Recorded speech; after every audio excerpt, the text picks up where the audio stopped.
Have y'all realized that we have 2 episodes left, at least main episodes from Thursday, until the playoffs begin? I've not realized that. The regular season is pretty much over. We're kind of in that recapping the regular season era of the show now. And as you guys see by the title, today we are here to sit down and do the ultimate version of that. We are going to do our final power rankings of the season, see how every single team stacks up against each other heading into the playoffs. Basically like an index of who we have the most faith in to make a deep run. Hell yeah. End of the season already? Fuck, man. What Can else you was to do with believe that my time? team's going to be the lowest? Yes, I can. Listen, man, I always wish for you to have, I wish like the best things for you in your life, but when it comes to your personal, like sports life, the worst. But I didn't imagine it being like this though. The Lakers will be very low. Yeah, I know. We did it. It took a long time. Like he was a part of it? Yes, every day. He had the scope. He took his voodoo doll just. Austin Reeves oblique. Rib shots, don't shake kidneys. Hater FC. We up. We are having a great spring. We up and it's stuck. Yeah, like I said, we're going to rank the top 20 teams in the NBA. So the 10 teams that are currently slated to be in the play-in. There's not really any room for any of those teams to fall out at this point in the season. So those will be the 10 teams that compete for a playoff spot. We're going to rank them all. And for me, at least, it was, as we do in all power rankings, it's indexing on what you've done for me lately, since our last power ranking episode, who currently stands up high. But with this one being playoff focused, we kind of do a little more projection in terms of who we think will, translate to a playoff setting. That's kind of the tiebreaker. So it's how much faith I have you to make a deep run, but you had to have proven it to me. It's not just blind faith. Yeah, that makes sense. I'm along those same lines too, and then I'm also thinking about how things have changed for you over the course of the last 15 to 20 games, while also seeing all the issues that a lot of people pointed out with the team and whether or not those have like fixed themselves. So yeah, it's a little bit of both. I close my eyes. A lot of this might be some blind faith. The last like Love it. The last 3 to 4 weeks, exactly. The last 3 to 4 weeks has been such just wildly fake basketball that for a lot of teams, like every team that you look at, 7-game win streak here, 6-game win streak here. It's like, all right, like I know what's going on. I know the game. So like honestly, like in the last month and up until right now, I don't feel like I've learned a whole lot. Definitely disagree about some of these teams. About This guy just don't be learning. What you mean? I know. This dude is pre-firing hate. We're throwing it back. Whoa. That's crazy. He was bragging. I beat his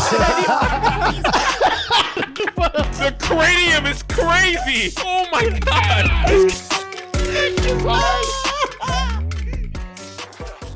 Crown eaters rejoice. All right, let's jump straight into it. Starting with the bottom 5 teams from 20 to 16, the play-in invitational. Who do we have up first? Be Souls? Oh. Blood froze. He's like this first. I'm crying. At 20, we have the Portland Trail Blazers. 19, Golden State Warriors. 18, Los Angeles Lakers. 17, Miami Heat. 16, Orlando Magic. How do y'all feel about these Florida teams right now? Okay. I think I have Miami over Orlando. I can't remember if I 100% did that, but waking up this morning, yeah, because Orlando, they are just so disappointing on a night-to-night basis, and even whenever you get a good Paolo game, that doesn't necessarily mean that you're getting a good offense overall. Yeah, and they've had so many struggles, and they feel like a team that is waiting for the end of the year so that we can get all of the major changes that we've been talking about. And in terms of making a run, I have no faith in them to beat, that they're going to be like in the 7-8. I don't have faith in them to beat the Boston Celtics in the series. I don't have faith in them to beat the Detroit Pistons, even if Cade wasn't there. I don't have faith in them to do that. So I think Miami, just because it's quote unquote heat culture and whatever, like if I trust them more than I trust the dysfunction of Orlando. Is there any reason you trust them besides heat culture? No. There you go. There's no reason to trust the Heat, man. Do you know what they are? Is there any reason to trust Orlando? Franz Wagner's back. That's something that's going to make them meaningfully different. I think you could trust that Desmond Bane, after the slow start to the season, has been consistently really good for the last 6 months of the year. That means something to me. That makes a difference what we've seen from them in the playoffs as of late. I disagree on the Bane point. The Franz thing means something. Desmond Bane has been good for 6 months. The team has been trash for 6 months. But now you have Franz coming back. Hopefully, you get a healthy version of this team. I think what we saw from the playoffs in previous years, Desmond Bane comes in, has a little bit of injection there. So with these two teams, like, talking about heat culture, we're coasting off of like previous ideas of what they did in years past, where they like overachieve, and Eric Spoelstra just has that demon gene that will find a way in the playoff setting. So if we're going just off of like previous expectations of both these teams, Franz coming back, Bane's a slightly higher injection. I'm saying this now. I'm having this conversation. I can't believe I'm being tricked into defending the Orlando Magic. I don't give a shit about either of these teams. 16 and 17. They're the lowest possible teams on here amongst the teams that have absolutely no chance, that probably won't make it out of the play-in, or in the Lakers' case, just got completely nuked. So you know what? I will give it to you. The Heat can be one spot higher than the Magic. Thank you. Yeah. Last 30 days, though, the Heat are 25th in defensive rating, and that disgusts me. That's the point right there. Honestly, I think that there's only two teams that I thought about like the least when it comes to this ranking. I One of convinced them, them, by the way. I should get a point. Okay. Begging for points? Sorry, Victor wow. Wembanyama. Can I get a What point is too? this? Just cuz? Sure. Yeah. Okay, we got, Be Chicago generous. weather work doing That's what I'm wonders. saying. I'm not losing today. we got an easy judge. Hell yeah. I'm not losing. All you got to do is ask for it. Closed mouths don't get fed. Dude, it's so Can I have crazy. Come on now. Let's A little calm bit. down. Let's calm I down. got to see where your line is. I think the best thing that the Orlando Magic can walk away from this season is knowing that after all the moves that were made and how, expectations have like fall through the fucking roof, at least Desmond Bane is playing well. At least he's averaging 20, 21 points. His numbers are like been like pretty much average throughout the rest of his career or past career that he had. And so I think at least you can walk home with that being like a thing. Outside of that, their offense is still meh. It's not like 27th, 30th, 26th like it's been over the last few years. It's 22nd now. I remember specifically, still ass. Great. But I was like, yo, if this is not a top 17 offense, top 18 offense, Jamal Mosley, you got to go. And Last 60 days, they are 14th in offense and 13th in defense. okay. And that's counting Paolo's magical run after the All-Star break, where he came out playing some of the best basketball of his life, obviously, after the break, was slashing, doing all these things that we applauded him for after saying the right things, saying that I got to look myself in the mirror. Started to sync it up a little bit after that. But it's been up and down now. He's having good games again. It's not quite as consistently downtrodden as it was in like January or whatever. So I'm I guess I'm putting some of that into the mix of my faith in them, that I don't think Paolo's going to shoot 20% from three and be like horrible like he was earlier in the season. So if Franz comes back and they get a good version of that, hopefully the rest of their guards can stay healthy at some point, and we get a first round series where they have all three of their good guards healthy in Suggs, Bane, and Black. Yeah. If everybody's whole, I have more faith that they have upper level talent to do something than the Heat, who I have absolutely no faith in the Heat to do anything of merit this season. They're both like that for me. Yeah. I really just hate Orlando at this point of the year. It's a hate off. I don't like them, and I think that they're also primed to just be a first round next year. And I think that for them, it's going to be more disappointing in the way that they go out. Yeah, and I agree, and that's because we have higher expectations for them. Yeah. So that really carries a conversation that like nobody expected the Heat to be a top 3 team in the conference, whereas the Magic is supposed to be their year. So I definitely dislike them more as well for that reason, for disappointing me. But I think they have essentially an equal chance of losing the first round, and that equal chance is 100%. Probably. Also, you're talking about high end talent. They got a guy who scored 80 There on you their go. side. There you go. But Yeah, man, the Warriors and else- Trailblazers, I mean, what are you going to do? Yeah. At least Curry's back. Like, shout out to them. that's the only reason why the Warriors are at 19 outside Exactly. of 20. Yeah, exactly. Yeah. Yeah. Like they have Steph and he's back, and that's Yeah. it. And like, what did y'all do with the Lakers? Because I put them down here. Like, I feel like they have to be at the bottom now of all the teams that you think will make it out of the play-in, or at least have a chance to. I don't like without Reeves and without Luka, LeBron, Marcus Smart, Kennard led hoops. I have them a little bit higher than this. I think there's no chance they win a first round series right now. And that's the end all be all for this list, is like how much faith do I have in you to make a run, to win a series and beyond? Because it kind of goes tier by tier. The top tier, it's like how much faith do I have in you to win a championship compared to the teams next to you. Next tier, talking like 8 through 12 or whatever, it's how much faith do I have in you to make a conference finals push and so forth. That seems to get better. Down here, it's do I think you can win a playoff series? And maybe sometimes in these conversations, I kind of give like Eastern Conference or Western Conference tax. But for the Lakers, regardless of what conference they're in, I have absolutely no faith they can win a playoff series without Luka and Reeves. Yeah, but I think when it comes to my placement for the Lakers, which is not too drastically different at all from yours, I think they can at least get a game just with purely shooting luck. They can get a game. They can get a game. I think the Warriors and Trailblazers, which I have them similar place as well, they're probably going to get swept. But the Lakers, they could get a game. That's my gauge. I think Curry can get a game. I think they all can get a game. I don't know, man. Well, The bottom is looking crazy, man. So 20, I got the Trailblazers. 19, the Orlando Magic. The stink on them is really bad. A lot of it ties to expectations, so I can understand wanting to put them higher. But 19, Orlando Magic. 18, Warriors. 17, the Heat. Just respect. And 16, Lakers. Respect. Yeah. Respect goes a long way, man. Respect. I guess I just don't care about the Heat as much, and I haven't been like as tightly close to them when it comes to expectation at all. But I just don't. I feel very mid and regular about them. And so do Heat fans. Everybody knows they're mid. So like we don't gotta spend too much time talking about it. They are what they are. They can give the Celtics or the Pistons, whoever they face out the play-in, a very entertaining series, hopefully. Yeah. But we don't got to pretend the Heat are anything other than what the Heat are. Yeah, exactly. Again, you guys know the Heat Hater podcast is alive and well. Yeah, so you put the Lakers a couple spots above them. I'm not even going to pretend that there's a lot of thought into that. Whatever. Exactly. Let's get through this tier and get to the interesting parts. Donovan, what you got? Wow. It's probably the most different one. At 20, I have the Blazers. At 19, I have the Warriors. 18, I have the Suns. 17, I have the Magic. 16, I have the Raptors. Wow. Ooh, you hear that, Canada? Donovan continues to hate you. Dude, it's Canada and They Phoenix. suck. They suck. I'm not gonna sit here and be gaslit into thinking that the Toronto Raptors can win a playoff series. It's not gonna happen. A series?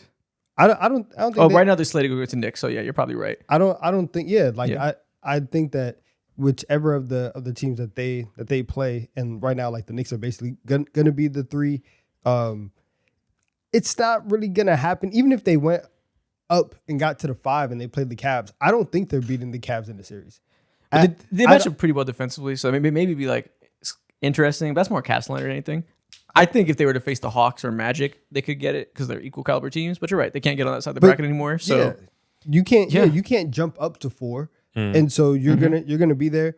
If you are not beating any of the top 3 teams in the Eastern Conference, and it's the same thing for the Suns. The Suns are gonna be the 7 or 8 seed. They are not beating Oklahoma City in a series. They are not beating San Antonio in a series. So unfortunately for them, great season. We love it.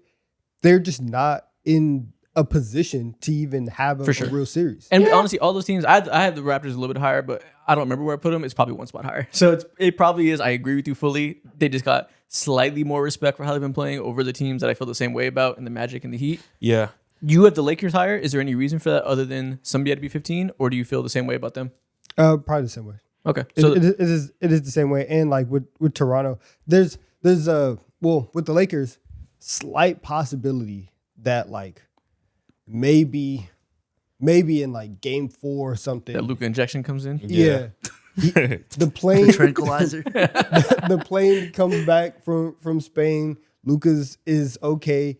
There's a small hope of you're getting this guy back. Maybe you can, somehow hold on to a series and stay alive. And now if you're 3-1 and Lucas coming back, oh wow, we have a chance. Like maybe Comes back like Thor in Infinity War. Yeah, that's the only reason why the Lakers would be above this, and I have the Lakers 1 spot above the Raptors. Yeah, okay. Yeah, that makes sense. Yeah, there's like the bottom, this is 5 teams on our screen. The bottom 6 or 7 are like the play-in caliber teams. 4 of them are actually in each conference going to be the play-in. So really it's about 8 teams that are actually going to be in the play-in, plus the Lakers who have, injury-wise gotten themselves down into that conversation. They're all kind of like whoever you think will get their ass beat by the bottom 2 seeds. Honestly, I think out of all these teams, I'm probably the highest or the most shocked about the Phoenix Suns placement because I would think you respect them a little bit more because, the whole Dylan Brooks thing or whatever. But The whole overall, Dylan Brooks thing. yeah, but overall, October like, they're the shot. most respectable team out of all these because they have like a solid, like consistent defense and the most workable offense out of all these teams here. Rasheer Fleming is like, he's a fucking goon. He barely gets any play, but when he does get play, it's amazing. Kamal Malawas is slowly coming to his own. Colin Gillespie's like just a good offensive player. Everything like works as a team. They're not like, obviously I agree with you, they're gonna be bounced in the first round, but it's gonna be like the most respectable bounce ever. It is. They're just set up in a situation where they have no chance. Yeah, I don't know Yeah. what respectable bounce means. They're probably gonna get swept by the Spurs. I think they could get a game. Maybe. That's what And that salute means. to them. Like you're right, they are the most like Yeah. respect them more than like these teams that are more disappointing to get here because they overachieve to get to where they are. So yeah, they deserve more respect. But when it comes to a playoff power ranking and it's about like put aside the emotion, like how far we actually think you can go, Yeah. they're in the same tier. Yeah. I do like the Blazers' consistency here, so everyone gets a point. There we go. Nobody respects the Blazers, man. Yeah, man. They're a team. It's bad over there. They're a team. All right, let's go on. Let's start having conversations that actually matter. 15 through 11, Donovan. Who do you have? Oh, okay. 15 I have the Wow. Heat, 14 I have the Lakers. Forgot that I did that. 13 the 76ers, 12 Clippers, 11 Rockets. Okay, very similar tier to what I got. I want to put the Sixers so much higher, so bad, now that they're whole. Because on paper, they once again look like a team that makes sense. With Paul George back, playing, well, this last game, he had shot 35% from the field. But before that game where he shot toward 8 from the field, looking a little Clippers Paul Georgie at times, looking like he was working on that body during the suspension. It kind of paid him off a little bit. Got some veteran rest. If he's going to be playing well in a playoff series, and assuming Joel Embiid is healthy, which we have no reason to believe he won't play every playoff game as of now, they kind of move me. Wait, you said what? As of now, we have no reason to assume Joel Embiid won't be there for the playoffs. As of now, that could change any given day. As of today, sorry. I can allow myself to assume he'll play in the playoffs. You can't do that. Probably not. You can't do that. But I can. You can't do that, and that's the problem. That's the problem with them. But if he does play, I legit thought I misheard you. As of today. He's not gonna be there like consistently. Yeah. I don't think it's safe or smart to assume that he's gonna. but be they don't play there. back to back. So like right now, the plan I'm sure is him to play in the playoffs, right? And if he's gonna be there, I'm not saying for 2, 3, That's 4 how they rounds. get you every time. Every time. If W Embiid realist. You get a point. I like the idea of the roster again. Like the fact they have their young guards healthy. They have a slew of athletic wings with Paul George being there, being a super role player veteran guy. Joel Embiid not having the movement he once did. Feeling like when you watch him play, you're like, damn, this guy can't be that good, right? And then you see the final stat lines and you're like, oh, okay, he's still amazing. Even though he can't move defensively, he's still impactful on both sides of the ball. When I look at the teams around them, and I'm like, you guys just aren't as talented and aren't as thoroughly built as a roster. Like obviously Lakers don't have their ball handlers. The Rockets, we know their playmaking issues and how you just cannot trust them as a crutch time offense in the playoffs at all. I feel like if they get into a late game where it's a tie game with a minute left, I can just guarantee they lose every single one of those. Clippers don't have a starting caliber center because they traded Zubac, so they're pretty good outside of that. But like, how are you going to tell me you're going to win a playoff series with Brook Lopez and John Collins center minutes? The Sixers don't have that type of like glaring issue on their roster. Yeah. Now I put them around here as well. I'm just saying I would like to have a reason to put them higher because they check so many boxes, but it just hasn't came together yet. Yeah, I agree. I think I'm like slightly lower than you when it comes to the Sixers. For me personally, I'm just waiting for the plane to crash. I'm waiting for some like cataclysmic thing to happen right now because I just have no faith at all in this team. They're lucky to be where they're at. I'm happy so that they're at where they're at because of course, like VJ Escombe, he is a ready-made product and he's already a productive rookie. Tyrese Maxey is amazing, but I just don't know how stable the foundation of Paul George is right now. And Joel Embiid just throws off every single question always. So I think Paul George is completely fine Yeah. with the idea of we're thinking about him as like a super role player now that we're no longer hoping star Paul George comes in. Yeah. If he's not getting suspended, he's completely fine. And I think that having that wing defender, even if we just think about him like he's Mikal Bridges, having that wing defender in the middle of that lineup makes their team make so much more sense, with how small a lot of their role players are, or at least like play small. They don't have a very good rebounders around Joel Embiid. Having Paul George there makes so much of a difference that, for the last 30 days, they're 17th in offense, 16th in defense. Perfectly average. Yeah. Now you inject Paul George into there. I think being decent on both sides of the ball and then hopefully having your stars whole and having Paul George there, like that can be a extremely competent team that if we can get Yeah. vintage Joel Embiid for a couple games, maybe there's an upset potential there. Okay. I can understand that. I think That's Look at his face. that being Look said- at his face. yeah. He not believing none of this. Keep in mind, I'm just talking. I didn't rank it much higher. I'm just talking Yeah. about the possibility of a cool story for the Sixers. I'm just yapping. the thing is, I Fanfic. Yeah, I'm just I talking. believe in everything that Isaac said outside of the Embiid stuff. That's the Yeah. only thing that Yeah. I even like. I like what I've seen from Paul George since he's come back. I agree with everything, and he is hooping. And I'm low key kind of happy that there's not going to be a situation where the Knicks have to play the Sixers in the first round Yeah. because they are the team where if everything does come together for a week and a half, which kind of happens for the Sixers throughout the year. They have a week and a half, 2 weeks where they reel you in, everything comes together, and you're like, wow, they can actually be a team. And then, like Mo says, the plane crashes, everything basically dies, and all hope is lost. But the Embiid stuff is just so big of a factor to where and it's so consistent. And even when he is there, because the defense is not as great as it once was, because we also, I won't say we, because I still have a little bit of questions of like, okay, let's see you at the end of these games. We will, like, there's just a lot of questions for them that I think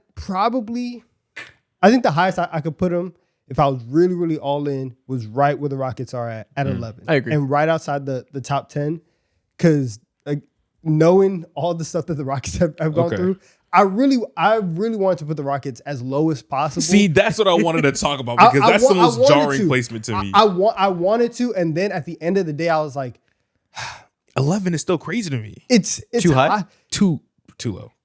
You have him top 10? Yes. Oh, get ready to be the Glazer of the show. I don't have him top 10. Oh no, they are a walking lick. Yeah, that's the thing. I agree with you. They're a walking lick. I legitimately thought about putting them. The lowest I could go with them was at 14, right where the Lakers are at. And Yo, you're really grinding to find that's ways to around hate. So where I they've have had a good couple weeks. They've stabilized a little bit. But that means nothing, of course. We know what that is. It means something. I'm not going to discredit the entire recent stretch. It means something, but not everything. Like Yeah. we're not going to just fully coast. But I'm with you. I don't believe in the Rockets at all because of the fact that, like I said, last 5 minutes of the game, half court offense. I do not have faith that they have any chance of beating the top teams in the Western Conference that have 4 times. 100 times more dependable offense. Mm-hmm. Zero faith in that. I look at the teams around them. I'm like, oh, how much more faith in you? So I can't think you too low. This is a year where there's not a lot of serious playoff teams. That there's quite the discrepancy in the top 5 and then 6 through 12, whoever else will be actually in the playoffs. There's a volcanic gulf between the 5th best team and then the 6th and the rest. So they end up being here in a normal year where a few more teams are healthy and it's a little more regular. I would have them much closer to 15. Yeah. I did want to ask, what's the justification for the Clippers over the Sixers? Because a lot of the concerns we all have about Embiid, I personally feel like applies to Kawhi. Kawhi's been more available this season. I think. That's it. You're right. We always have that looming, but Yeah. as of today, Joel Embiid's not playing back to backs. They clearly are nursing him. When he's on the court, he looks a little like they said, you're feeling like you're waiting for the shoe to drop. It's a purely like emotional thing, not like there's actually an injury. Yeah. Kawhi looks completely fine. We have no reports of him having any issue right now. Now, granted, we've been in this space That before seems like every where there's year. no reports. In the first game, he tears his ACL and he misses the next season. No, the first game he goes off. Yeah. The second game is the one he He misses. tears his ACL and they don't talk about it for like Yeah. 3 games. He Yeah. misses. Then turns out he misses the entire next season. That has happened before. It's crazy. So And that's why they're grouped together for me. Mm-hmm. And Kawhi's just played better this year, so they get the nod. Yeah. But that's it. Kawhi's really good, and Darius Garland has been playing really good too. And they have a good group of defenders around them. I would actually love to have the Clippers top 10 with the fact that they have Garland and Kawhi, and that gives you a very good puncher's chance.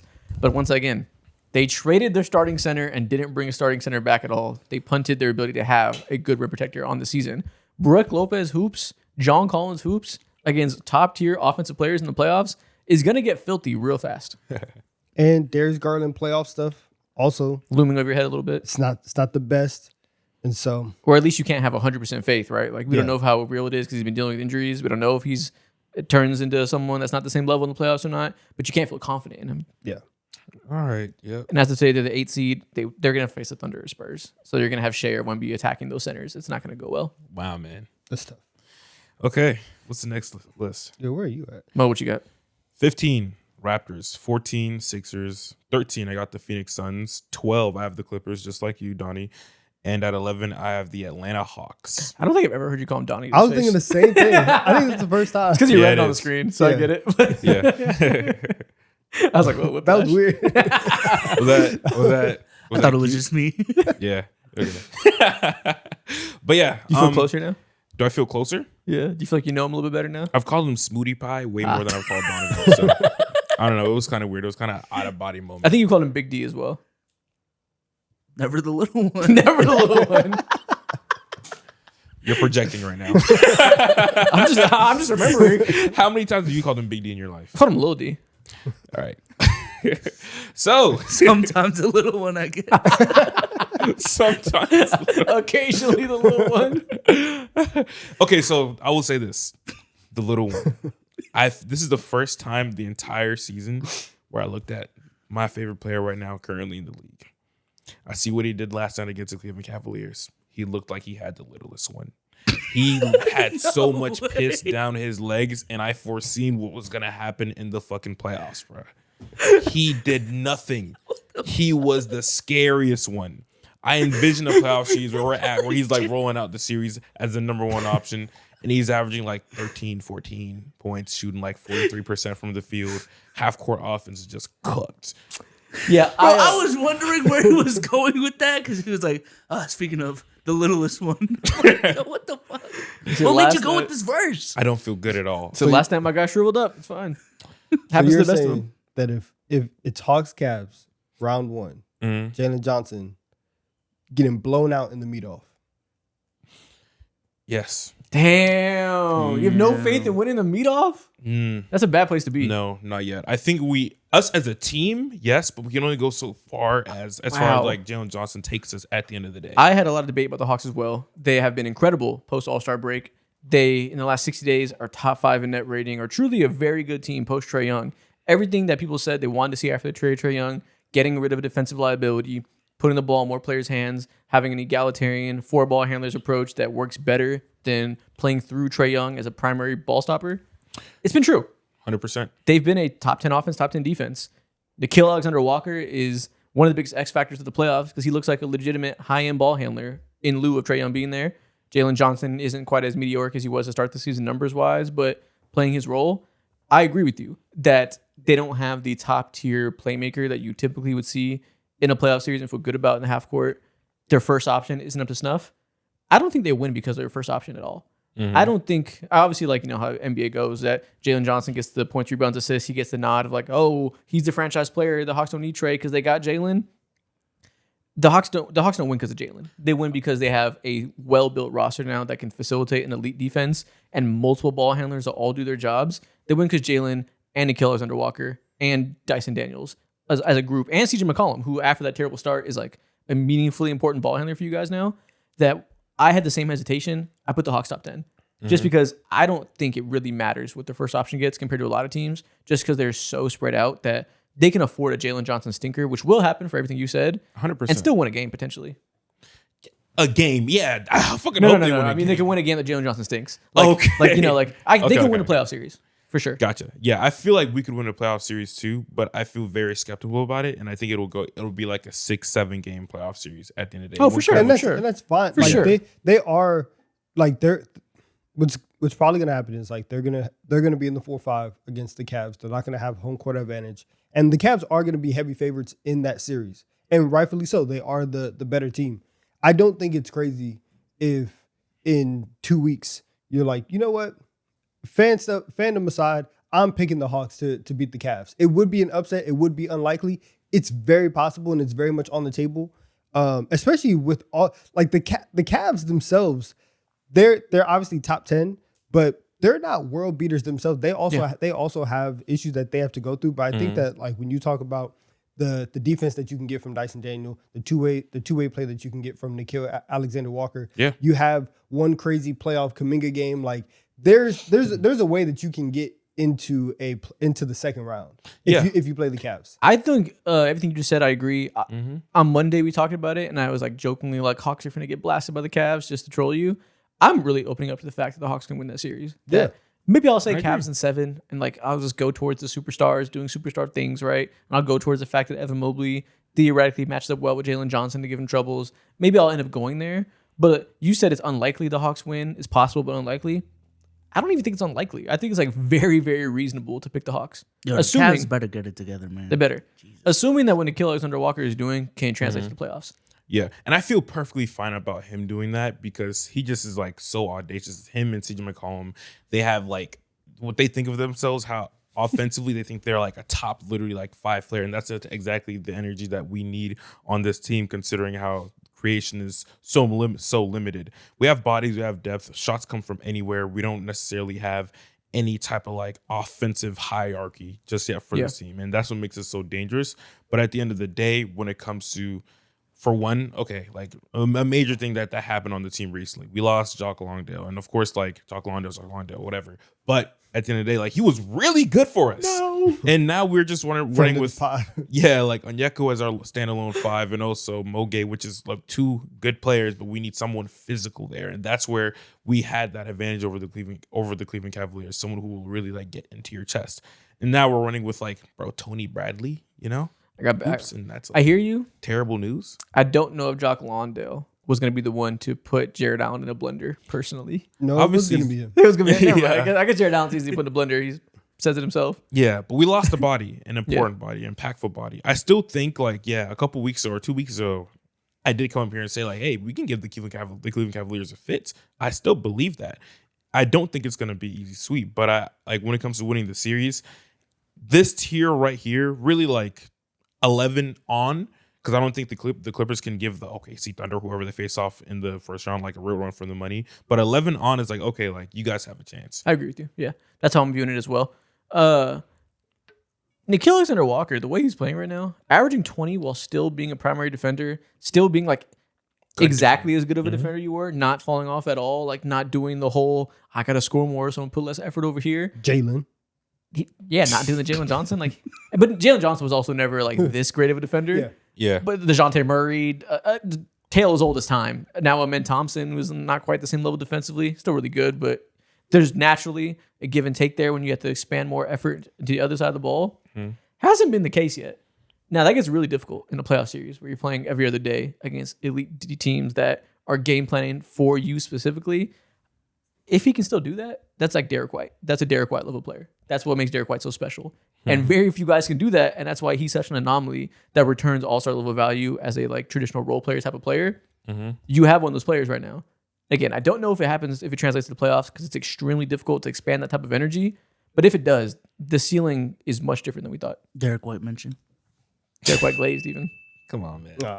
Yeah. What's so special about his ascension is, of course, like he's just flat out been better overall offensively. And I think his ability to create and the actual like ability to have more counters and see those counters come into fruition, hit guys with behind the backs, hit guys with like little post moves and shit like that is so amazing. I think that's what's literally given him a couple points per game throughout the entirety of the year. And then on top of that too, of course, he's just been like a genuinely like better shooter on the ball, off the ball, and I think that's why we're seeing this level of ascension from him right now. Yeah, and we're talking about the offense entirely right now. In the last 60 days, 11th in offensive rating, 119.5. Makes sense for everything we're saying. 4 ball handlers now in your starting lineup since you benched Zachary Reese-Schaefer, CJ McCollum, and a 5-out spacer at center in Onyeka. That makes sense. That gets you to 11th best offense with that type of spacing and 4 guys who can dribble. Makes Dyson Downs' life better at 2. Everybody kind of benefits from that. To the number 2 defense in that time. Like that's really the story here is that offense, we'll see if it's good enough. You can win a playoff series in the first round off of just being a dominant defense, especially against a team that has players like the Cavs who have a history of not exactly performing at their best when elite defenses come up to them and face them every other night in the first round of a playoff series. You can win with the strength of that, and the offense can be secondary. You get hot shooting from a few role players, Nickeil Alexander-Walker's playoff series of his life, carrying this momentum, and you maintain that level of defense. That's a perfectly reasonable recipe. Yeah, man. What's so sad about all this is like, man, You're gonna like, lose. CJ McCollum's still not. Whoa. That's what's so sad. You're saying all this, and you're going to be disappointed No, as hell. I'm happy. I'm happy as hell at the end of the day, regardless of how the season turned out. Now we're Like, building you up to take you down. who would have fucking thought like we would not have Trae Young on this team or Me? Kristaps Porzingis? on Almost this team, everybody thought that, actually.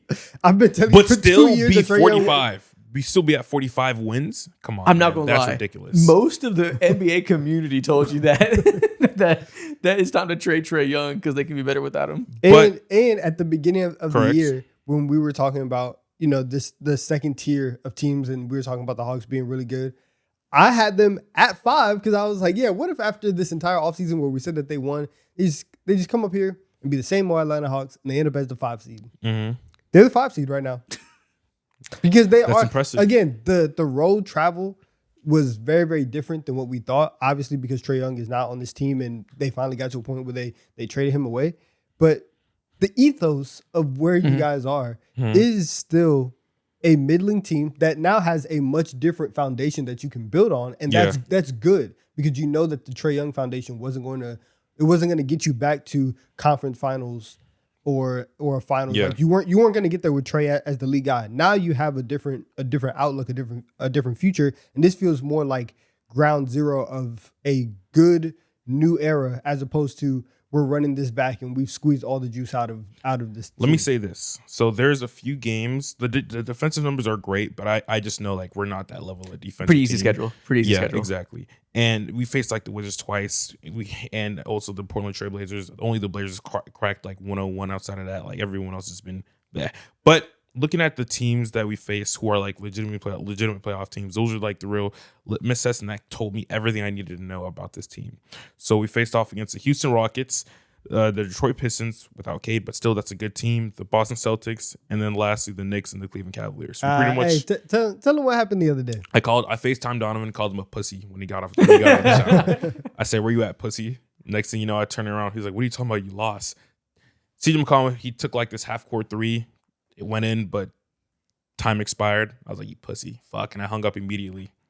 Felt wildly embarrassed, but needless to say, back to my point, every single one of those teams, big old dummy, who you feel very confident, at least like being productive in the playoffs, we lost against. It wasn't a disgusting loss, but that just tells you like this team is like still a step behind compared to where the rest of the competition is at. Yeah, in many ways, they are a Eastern Conference March basketball merchant in terms of the defensive rating itself. So, yeah, you're right. Maybe that's the one reason for pessimism is that it was pretty much an easy schedule thing as far as number 2 goes. Yeah, we did beat the Celtics also too. We lost the Celtics and also we won a game against them. So that's without Tatum. So it's like, but still a good win. Okay, so cautiously optimistic about the Hawks in the first round. Yeah. But again, that's really rooted in Cavs hate more than anything. At its core is rooted in Cavs skepticism. Killing dynasties. I have the Suns at 15, Raptors at 14, Rockets at 13, 76ers at 12, Clippers at 11. You guys fucking hate the Rockets, man. Yes. Why don't you hate the they Rockets? suck. I think the don't- Rockets hate the Rockets. I don't hate them. I just don't think as lowly of them. I don't feel confident enough to put them in the same tier as the Sixers and Clippers. I feel exactly confident to put them in the same tier as the Clippers. Like they're all deeply flawed. I think the Rockets are the best flawed team here, just simply because of talent. That's it. They started starting Reed Shepherd over the last, I think, 7 or so games, and their offense has been better. Now, of course, like they've been playing such like fugazi basketball teams, and I think they're on like a 7 or 8 game winning streak right now, which means nothing. But I feel a little bit better about them because Torrey Eason is no longer in that starting lineup. I used to see Torrey Eason just literally bring the ball up and just like disrupt their offense literally and try to do Kobe-esque things, dribble into the paint with no fucking plan at all. And now that he's out of the starting lineup, I'm like, hey, you get a little bit of better of a product. The ceiling is a little bit higher. Now their defense is going to take a hit, you know? But at the end of the day, like, I think they're more of they took another step, They took another step, and I'm saluting them for that. I think they have the same issues they've always had. And it's always been the long thing all year that Emi's had to decide between starting those 2 players you mentioned, slanting offense, slanting defense. He's had the desire to slant defense and hope they can rely on their 2 stars to get them out of it offensively and be the half-court playmakers that they were in the beginning of the season when we were talking about Şengün and KD. It's such an amazing duo because Şengün was playing the best basketball of his life. That disappeared. He is still Şengün the same way he's always been, which is a good player, but not the great player it seemed like he was going to be. So that push and pull has been the case all season. And I think when you have a clear push and pull and you have to decide offense or defense and there's no way to optimize your team, I cannot have any faith in you to beat the Spurs or the Thunder in the second round.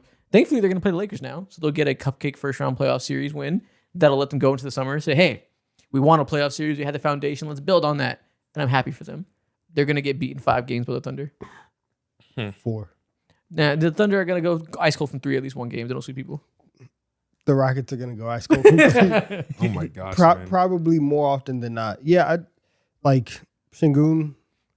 We'll see, because he did have, like, I think last year's series against the Warriors was the perfect opportunity for him to get his specific kind of game off, where it's like this super rugged style of basketball. I'm going into the post. I'm going to be physical, because the Warriors also did not have a great offense. They were going to go and beat you by Steph Curry, Jimmy Butler, Draymond Green out executing you, doing all these things.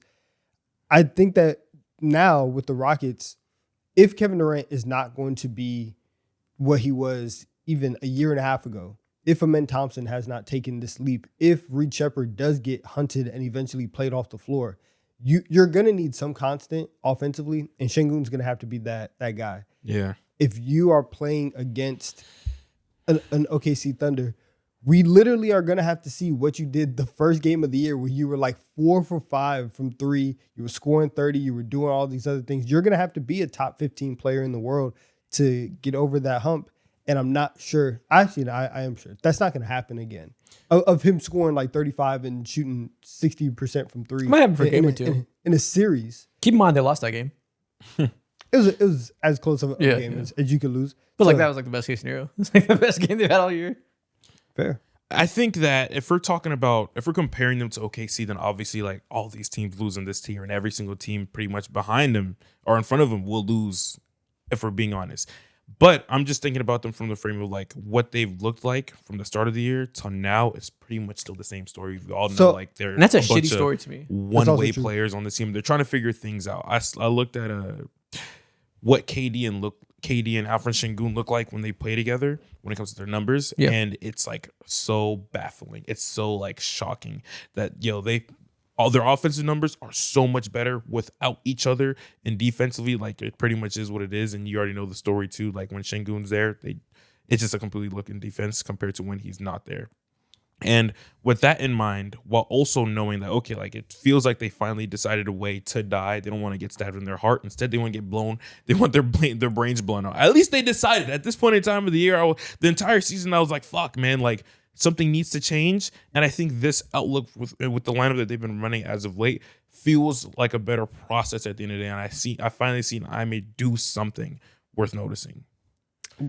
I don't know. I feel like right now we're in that zone where, especially about like a month and a half ago, really started to question Udoka and was like, yo, man, can you draw something else up on the board? Like, can you actually do something? You got it. And when we get into the last five minutes of the game, I am very, very skeptical that they're going to be able to do something positive over and over and over again. And that's why even in the series with the Lakers, they should beat the Lakers, right? The They Lakers will. don't have anybody. Yeah.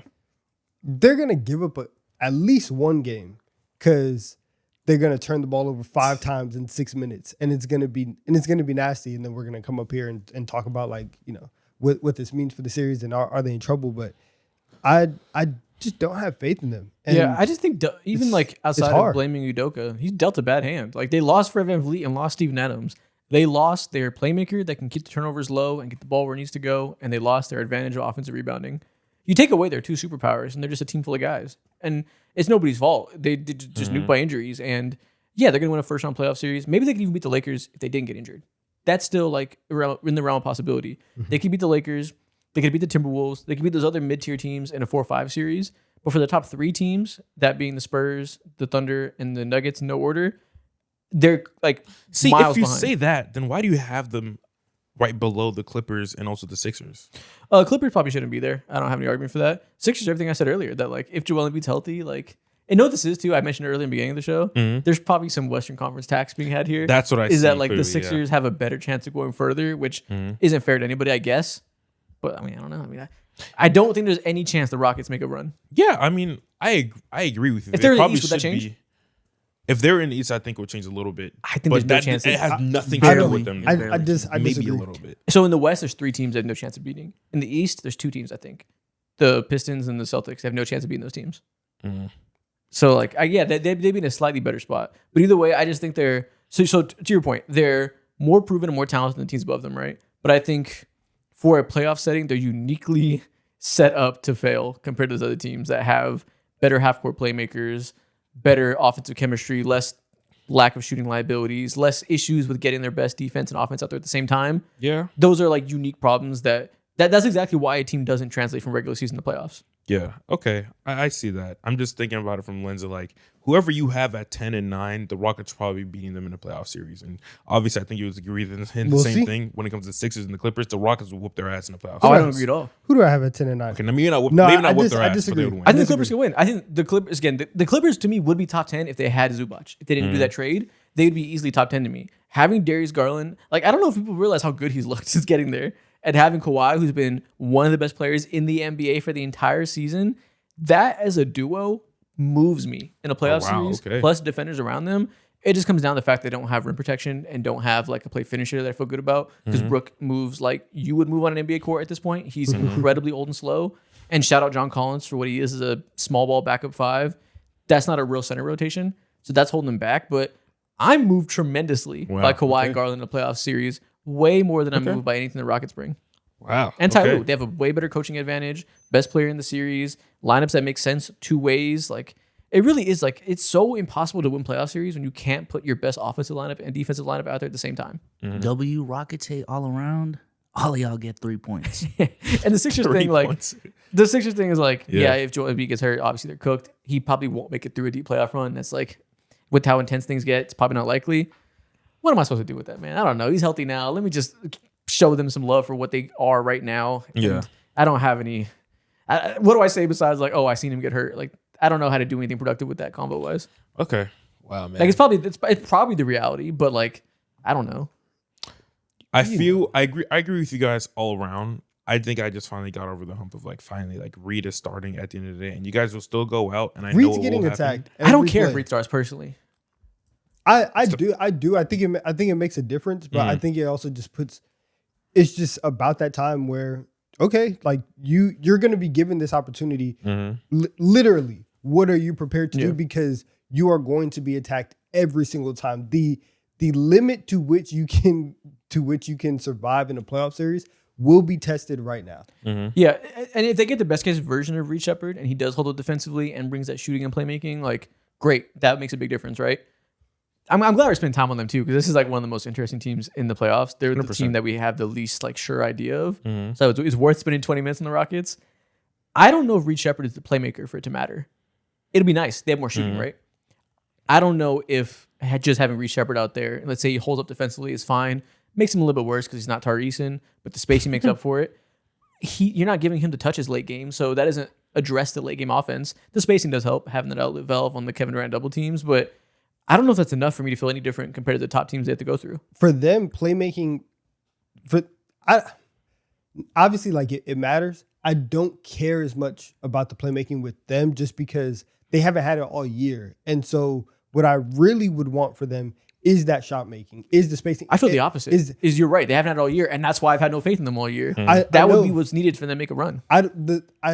The reason why I don't really care about it that much is because I don't think Reed is going to elevate to now. That's what I'm saying. Yeah. I don't think he has the juice to elevate to that level. And so if he's not, then putting him out there to be this point guard, I think it's a little bit of just wasted energy. I'd rather you go out there and be this crazy shot taker, crazy shot maker. You try and go get hot. You provide some space. You provide some shooting, and we try to be the best version of ourselves, because I think at this point, having the Rockets try to turn their offense or try to succeed in a way that all the other playoff teams do with competent shooting, competent ball handling, all this other stuff, they don't have that. They haven't had that for 9 months. So what we have seen them do in previous situations is really over-index on the margins and really over-index in the specific things that they are good at and turn those things into strengths and superpowers. Do I think that they are going to have the best spacing in the league in the playoffs? Absolutely not.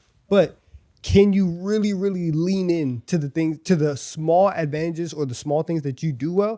Yes. So what are those things? That's what, when Reed Shepherd is hot and when Reed Shepherd is playing well, he provides spacing and shot making for them, which if you have Amen Thompson out there, that's not happening. You want to have Kevin Durant have somebody that he has an outlet to. If you start throwing doubles to, if you have Şengün going one-on-one, playing it in the post, you want him to have somebody that he can spray the ball out to. Reed can be one of those guys. I know what you're saying, but you said the idea is to lean on things, your superpowers and your strengths you have. As a team, I don't think Reed Shepherd makes them a good shooting team, is what I'm saying. Is that like, I don't think there's a path to him single-handedly fixing that. Of course, it helps. It literally is, he has to shoot well. And that's it.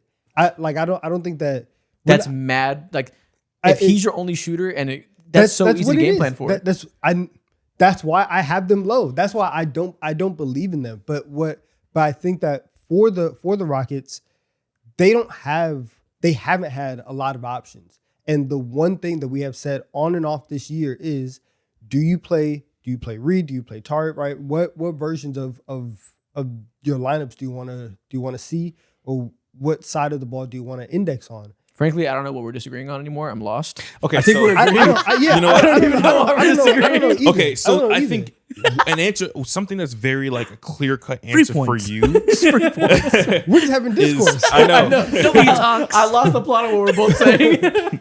2 weeks ago, the Minnesota Timberwolves faced off against the Rockets, We're potted. and this perfectly captures. No, this is why they suck. No, this is why they suck.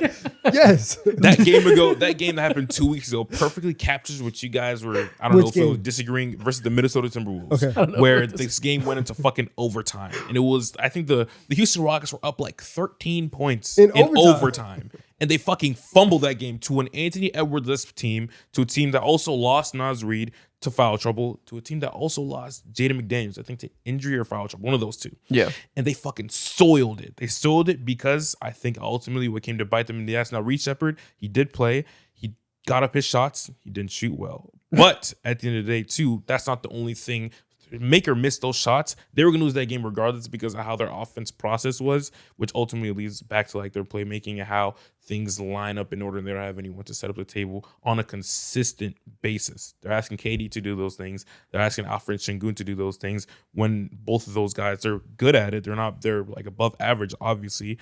But when it comes to actually like setting up certain players and having the right offensive sets and doing just the easy, simple stuff, don't have that. They can't do that on a consistent basis. That's what I'm saying. And I don't think Reed Shepherd moves that needle to make that different at this point of his development. So whether they start him or not, I think those problems will be ever present regardless. He makes it marginally better shooting wise, but nevertheless, the way you said, the process of having to play through Şengün and Kevin Durant playmaking in the half court will be fucked either way. They're not one shooter away. They're several layers of development and roster reconstruction away from that being viable. Too much has fallen in their face this season, bro. Tari Eason just turned into a fucking pumpkin. DFS, what does he do? Future I don't Laker. know why he's here. We'll save him. Their two vet guys just got injured towards the very end or beginning of the season or before the season started. This is a lost product, but I like what they've been doing as of late. So I'm glad someone does. I see what you guys do. I did put him high, though. I did put him too high. As we see, who do you Damn, you were drunk. Now, listen, no. Six? Listen. Hammers, Listen. So Minus at 10, points. brass This knuckles. is crazy. chainsaws, guillotines. I did put him too high. Take all of his 6 Looking points away. back, I would Firing have put him at squads. like maybe 9 Over the Knicks? or put him 10. Yeah, because I fucking hate the Knicks. So 10, I have the Get a point Hornets. back. 9, I have the Cavs. 8, I have the Knicks. 7, T-Wolves. And 6, I have the Rockets. Okay, let's reveal some more of ours so we can have some reference points here. I have Donovan, who you got? I have the Hawks at 10, the Hornets at 9, Cavs at 8, T-Wolves at 7, Pistons at 6. Pistons at 6. Wow. I have the Hawks at 10, T-Wolves at 9, Cavs at 8, Hornets at 7, Oh, you are high on all. and Knicks at 6. Mm-hmm. Okay, so first off, start with the Rockets. So you feel like you have them too high. Go ahead and tell us where you put them now after reflection. After I put them now, after this whole conversation, I would put them at probably 11 or 10. Okay, so let's just treat them at 10 and move everybody up a slide. We don't gotta we know what Rockets talk. Let's assume they're just one spot above. We went through it all. I love where you put the Hornets. I wanted to put them as high as possible, but I couldn't Tell me why. convince Let's start myself there. to do so. Let's start there. Tell me why. Before I tell you why I have them so high, tell me why they can't be. I did not want to put them so high because at the end of the day, they're relying on the first full year of Brandon Miller being healthy. They're relying on the Melo Ball, who's just so up and he's so down. But when he's up, motherfucker, he is up. And there's no point getting at times. I feel like there's like only like 3 or 2 point guards who are better than him in the league when he's up, when it's all clicking. He takes the most audacious shots. His ability to get to the rim and just make plays happen is ridiculous. And how he just sets other players up and really puts people in line to like make plays, whether it be like get the ball moving again to a certain spot, or just, hey, like take this easy layup or take this easy jumper. Charles Lee and how creative he is offensively, it moves me. There's just so much firepower on this team. Moussa Diabate, bro, he's like a top, 12 center in the NBA now. He's like modern. It feels like he's modern day Dennis Rodman with how just much hustle and how much he gives a fuck. Like that, this team is special. But I don't want to rely on rookie con scoring, year one Brandon Miller, and also LaMelo Ball at the end of the You just named 3 factors you don't want to rely on. The good thing about having 3 factors you don't want to rely on is you don't have to rely on any of them because you have 3 of them. Like they have so many layers of what makes them good that not wanting to rely on one of those things would make total sense to me if that was the driving force of why they're good. But they got like 6 driving forces of why they're good that you just eloquently laid out. But it feels like you have a table here. And all 3 of them, you can kick them down at any moment. They're not necessarily stable just yet. Like that's for a lot of all of these teams, 6 through 10, are tier either. But these are the least proven guys here, obviously, which is why we have 7 them through here. 10, And of course, at least for me, are like tier 2 contenders, even tier 3 contenders. These are all teams that are like, that are gonna have to punch above their weight class. And if you say, yeah, we're gonna knock a leg off of your foundation, that's fine. Since the All-Star break and even since longer, this team is like 2nd or 3rd in net rating. They're good. Yeah, last 60 days, they are 3rd in net rating versus the Spurs, 13.7 net rating. If you're above 11, you're one of the greatest teams of all time. But of course, it's a small sample size of 60 days. 2, OKC, 12.6. Bro, the Hornets are plus 11.4 in the last 60 days of sample size. Number 2 in offense, number 8 in defense. Of course, they've never been here before. And that's the real point here is you've never seen them in the playoffs. And there's an element of you have to prove it to me because we've seen so many young teams get to the playoffs and the first time they learn that playoff basketball is not the same very fast, right? They learn that LaMelo Ball, your half-court scoring, all of a sudden matters a lot because teams are not letting you get out in transition. These type of learning curves happen all the time. You've seen it so many times. If that's the only argument, fuck that shit. If the only thing is they're young and you have nothing to point to on the court, you can't say the offense is inconsistent. It's been incredible. You can't say the defense isn't good enough anymore. We have a large sample size and then being more than good enough because Brandon Miller is healthy there, because Moussa Diabate has given them a perfectly capable center rotation come playoff time. They're doing this while having Miles Bridges at the 4. They're still having a good defense. There's nothing on the court to point to other than inexperience to say they can't be as good as these teams around them. I'm not saying they for sure make a deep run. They have to make it out the play-in first. You're at the mercy of one game. Maybe they end up falling on their faces. But as far as the power ranking goes, that if we go today, compared to their peers around them, how much faith I have in them, I have absolutely zero fucking reason in hell to have more faith in the Timberwolves than the Hornets, other than what this team has done in past years or previous iterations of this team that aren't who we're talking about today. The 2023 Hornets, the 2023 Timberwolves, the 2024 Timberwolves are not who we're discussing today. They have literally zero merit on this season. And of course, there is some element of I've seen you get there. You get some credit in my mind. Of course. But if that's the only thing I'm pointing to, fuck that shit. The Hornets have earned so much more respect as of late in these teams next to them. And for I agree. Yeah, and for 7 and 8 for me, for the Timberwolves at 7, Cavs at 8. The Cavs, listen, you got a lot of big names. If we're talking about what you've actually done as an iteration of a team and the core of your team, and even now the history of the third member that you've added to this core, they have shown nothing that indicates to us, oh yeah, this is a team that can be trusted for a first round and a second round. And then for the Wolves, I have them at 7. I want to drop them. I'm starting to get a little bit nervous about the Ant injury. I'm fully expecting him to get back. They got like a positive like injury report. They're saying like Chris Finch says that he's going to play 1 or 2 games before the end of the year. However, if he's just coming back, right? Because you're gonna have the play-in, I guess, next week, and then the playoffs start the Saturday after. You're gonna have some time.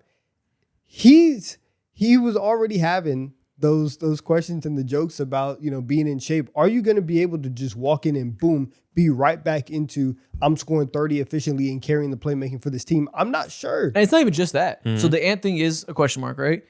I don't know if y'all have been noticing, paying attention to local Timberwolves media over the last few weeks. These motherfuckers are crumbling.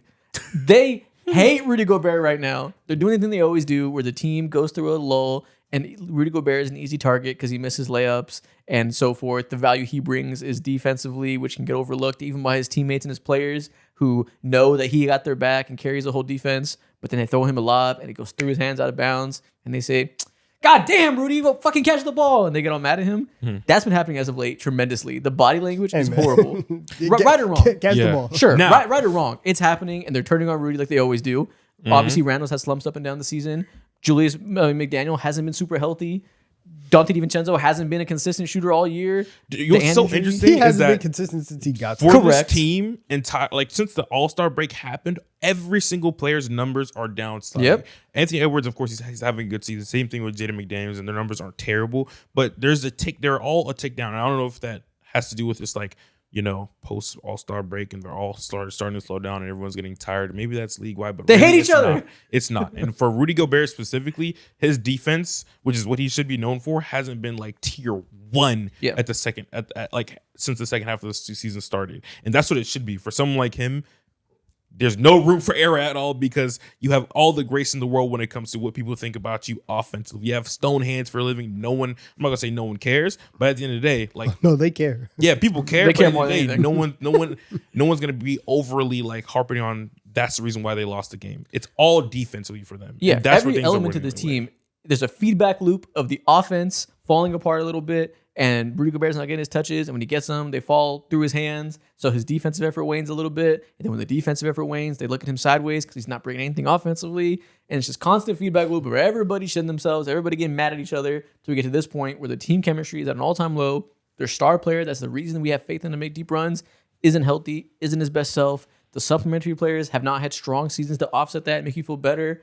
Nothing inspires confidence right now, other than the simple fact that they've been in the conference finals 2 years in a row with teams that aren't the same as this team.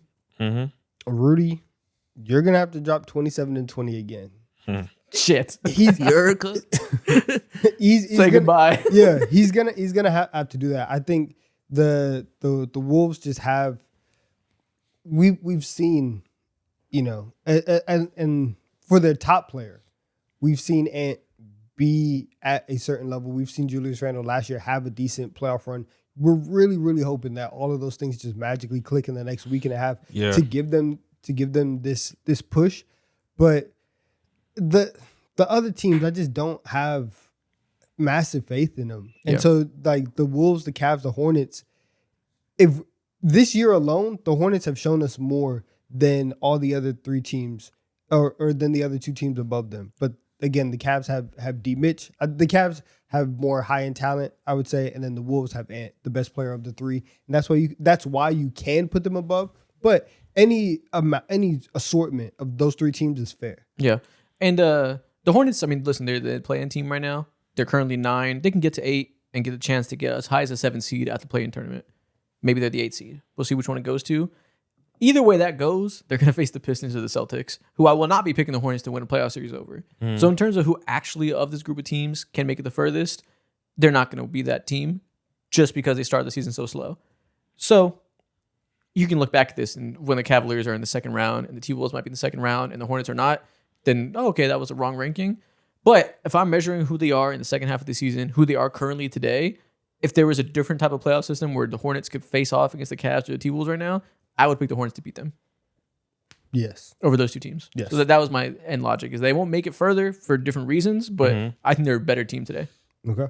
Yeah, I was about to ask, what made you go I with can that see that. verse? So Man, the Hornets thing is just tough for me at times because their shot variance is just so crazy to me. And going back to the Celtics game, actually, that happened a couple of days ago. Like, once you shut LaMelo Ball off, this team is just so gettable offensively. And that's where things can get kind of spooky. And I think that if we were talking about like year 2 Con or like full season year 2 Brandon Miller, then I feel way more confident about this team. And I think next year, bro, you tell me like they win 55 games, I believe it. I believe in a fucking heartbeat. But I think I just need another year for them to get to that point. But I can understand it. I agree with you. If they were seated like where the Hawks are at, hey man, Yeah, that's not they could advance. They could advance. But overall, for the quality of the team, the cards that they're dealt with right now, maybe I did do like a little bit of seeding bias for 2 seconds here, which I can admit. So maybe I think ultimately like this would be the team where I kind of shift higher, and they could go as high as fucking 7 for me, maybe 8. Yeah. Pistons at 6. Hater. They're a Nick casualty. That's what it is. Ah. Yeah. Oh, because we both put the Knicks down low. Okay, Mhm. so I mean, understandable. Knicks I get it. casualty. I get it. I won't harp on it too much. I understand. We can talk about it because I do think that it's interesting. Who do you have at 5? Probably Pistons. I can't remember. No. Pistons, I think. So yeah, but they're clearly close to each other. Mhm. Those two teams. Comes down to the fact that to me the Pistons have given us zero reason not have faith in them on the court all year. Cade goes down, they don't lose a step. Jalen Duren takes on more of a load. Dennis Jenkins plays better than he did after that slump when he got his contract. When he got paid, he had to slow down a little bit. Yeah. Step back up, rip the Lakers' heart out in a one-on-one game. Jalen Duren playing even better. Everybody's really answered and risen a little bit with Cade Cunningham gone. That moves me a lot. It Just does. to say that like they aren't Cade merchants doesn't actually matter in terms of like them being whole and comparing them, but gives me no reason to ding them when maybe you could find some kind of logical reason to say, oh, see what happens? See what's going to happen when Cade gets double teamed and these guys have to create. Well, they can do it without him on the court in some sense in a regular season standpoint. So I'm not really going to lean on that anymore. The shooting is the shooting. The playmaking is the playmaking. We know that's not perfect. They've shown us for 82 games. They have a very high level winning model without that I don't think we can just lean on the crutch of we've seen teams like this fail before when they're showing us that they're winning in ways that we've seen teams like them win before too, with off defense and high level playmaking from an all NBA guard. Yeah, that's fair. I did have the Pistons at 6. I had the Knicks at 5. I don't know if you guys saw the 2-man game with Cat and Brunson, especially against y'all. I know you saw it too. Getting better. Started to come Okay. alive. Started to come alive. Oh wow. And I think that's something that you can actually point to. We've had a lot of conversations. There was one very, I would say, overblown conversation that was had last week about the downfall of Jalen Brunson. And I'm just ahead. It's okay. It's okay. The Ja Morantification of Jalen Brunson. yeah, we were saying his name in that context, and it was crazy. But also what happened on Was it overblown or was it just mentioned at all? 'Cause I think to mention it once is overblown. from him overblown. Okay, man. We'll revisit this conversation a year from now.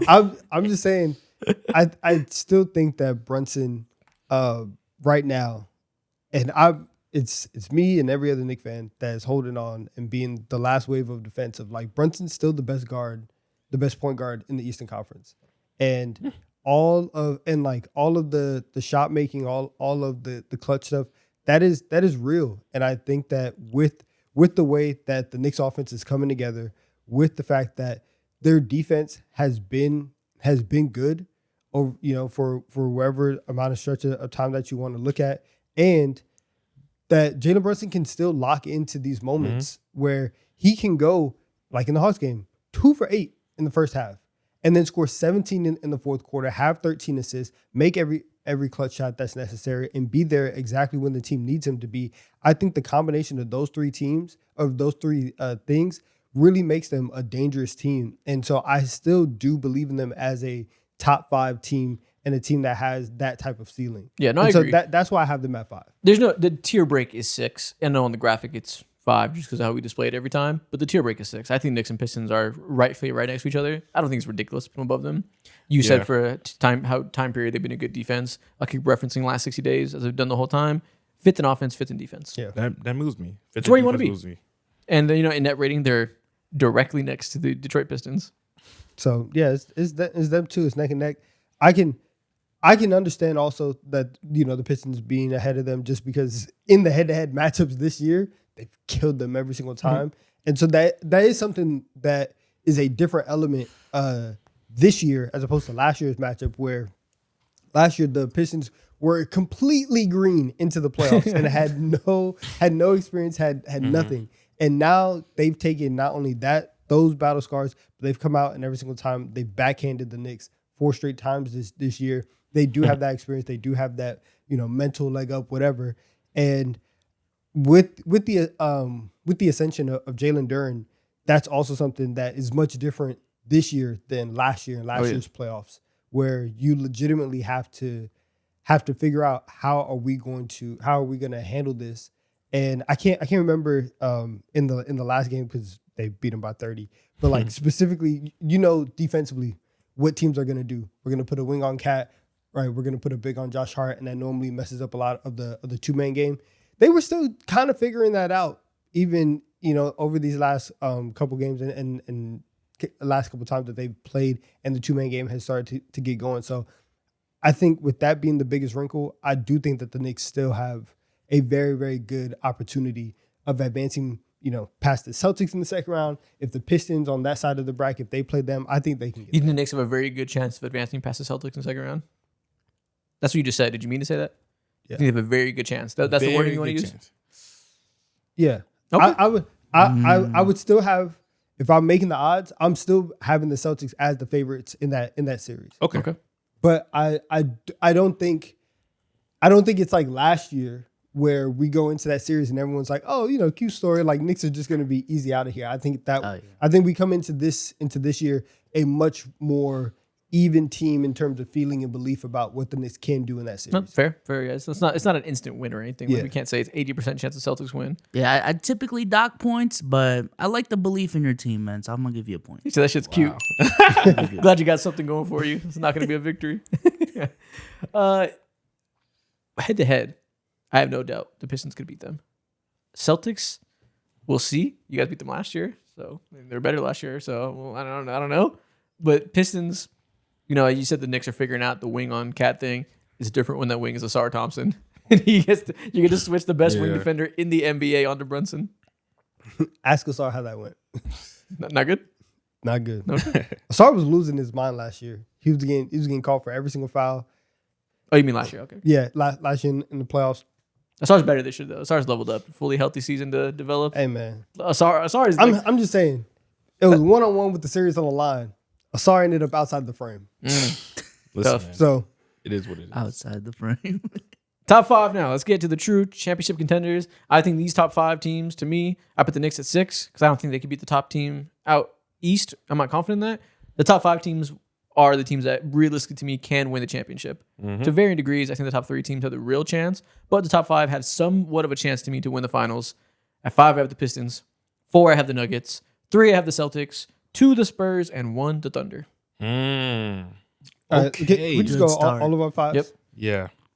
So at 5, I got the Pistons. 4, Celtics. 3, Spurs. 2, I got the Denver Nuggets again. And at 1, OKC. Glazer. Donovan. 1, I have the Thunder. 2, I have the Celtics. 3, I have the Spurs. 4, I have the Nuggets. 5, I have the Knicks. Don gets another point. Let's go. Highest For Celtics the ranking. Celtics. Bias judge. Yeah. Okay. I mean, Yeah. It is so what it is. the clearest difference is I got the Nuggets at number 2. Yeah. Spinning Listen, on it. I'm not gonna make too I don't much think of so. it. I when don't. it Yeah, comes I don't think he's going crazy on it. like they're He's not going crazy on it. So what's he doing? Just sitting yeah, yo, bro. there's He no. not moving. just on it. He's not moving. it's-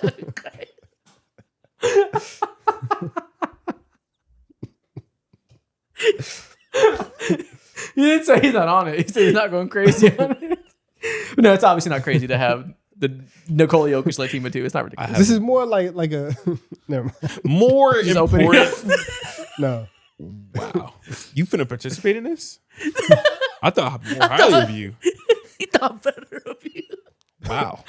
He said he's not on it. He's just offering the ability to get on it. It's like a BYU situation. You know? He's soaking on it. BYU. He's soaking on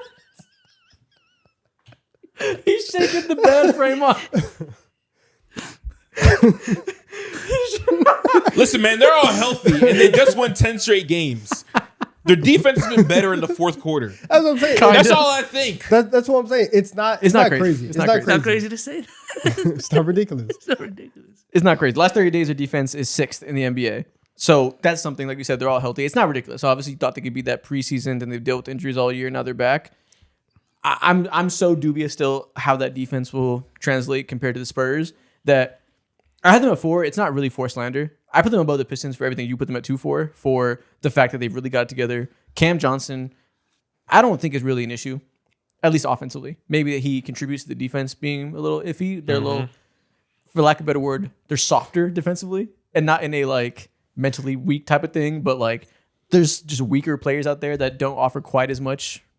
Force, you're right. Force. And I think that the main talking point behind that is like, bro, they're the oldest team here. Yeah. You know, they're not unks, obviously, but everyone's literally at the peak of their career, or maybe they're like defensively taking a step down from that, which Yeah. is very fair. And also, above all that, Jokic is there. Yeah, so that's the thing. That's why I had them at 4, just because I don't think they have that upper two-way ceiling that the teams above them have. And the Celtics haven't been a top 5 defense or anything either. We talk about them that way because they have such amazing game plans with Joe Mazzulla. But, you know, they are still a good, not amazing defense because they don't have the rim protection. Shout out Neemias Queta. Shout out what they've done to build up that rotation despite the talent they've lost. They haven't had the talent to have like a truly elite rim protection unit to give them like a top 5 defense like the Spurs or Thunder have. So I can understand putting the Nuggets above them. This is probably Eastern Conference bias because I think the Celtics will win their conference. So I have kind of auto put them into the finals in my head in some way. But if you want to tell me the Nuggets are the better team on paper as of late with them being fully healthy, I buy that. The crux of it to me, though, is just the Spurs and Thunder are just so incredible right now that I can't quite go that far. I can kind of Yeah. get there with the Nuggets, just because if there is a player that can nullify what Sure.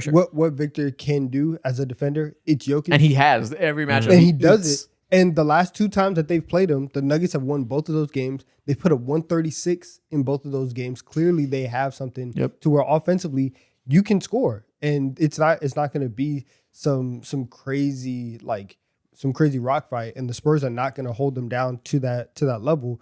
You're really going to have to see all the things that everybody's asking of the Spurs. It's their first time here. Can they actually come out and execute? You are going to have to see that against the Nuggets. Yep. And now that Aaron Gordon is back, that series is going to be very, very interesting. And I hope that we get it. So I can have the Nuggets over the Spurs. And it Yeah, makes it's sense. not. Again, it's not ridiculous at all to put the Nuggets at 2. Fully understand. I just feel like the Spurs have just earned it. Like they haven't given us any real reason to Fair. doubt other than generalities, which half the time those generalities become true, and these young teams do end up faltering. Half the times they're the Thunder last year, they're the Warriors, and they just are ready to be a contender. So who's to say? It's a coin flip on if the platitude is going to be real or not, because it does apply, obviously. The main reason I can't ding them is since the All-Star break, Stephon Castle and Dylan Harper just don't miss threes anymore. Those guys are shooting 40% from 3 each.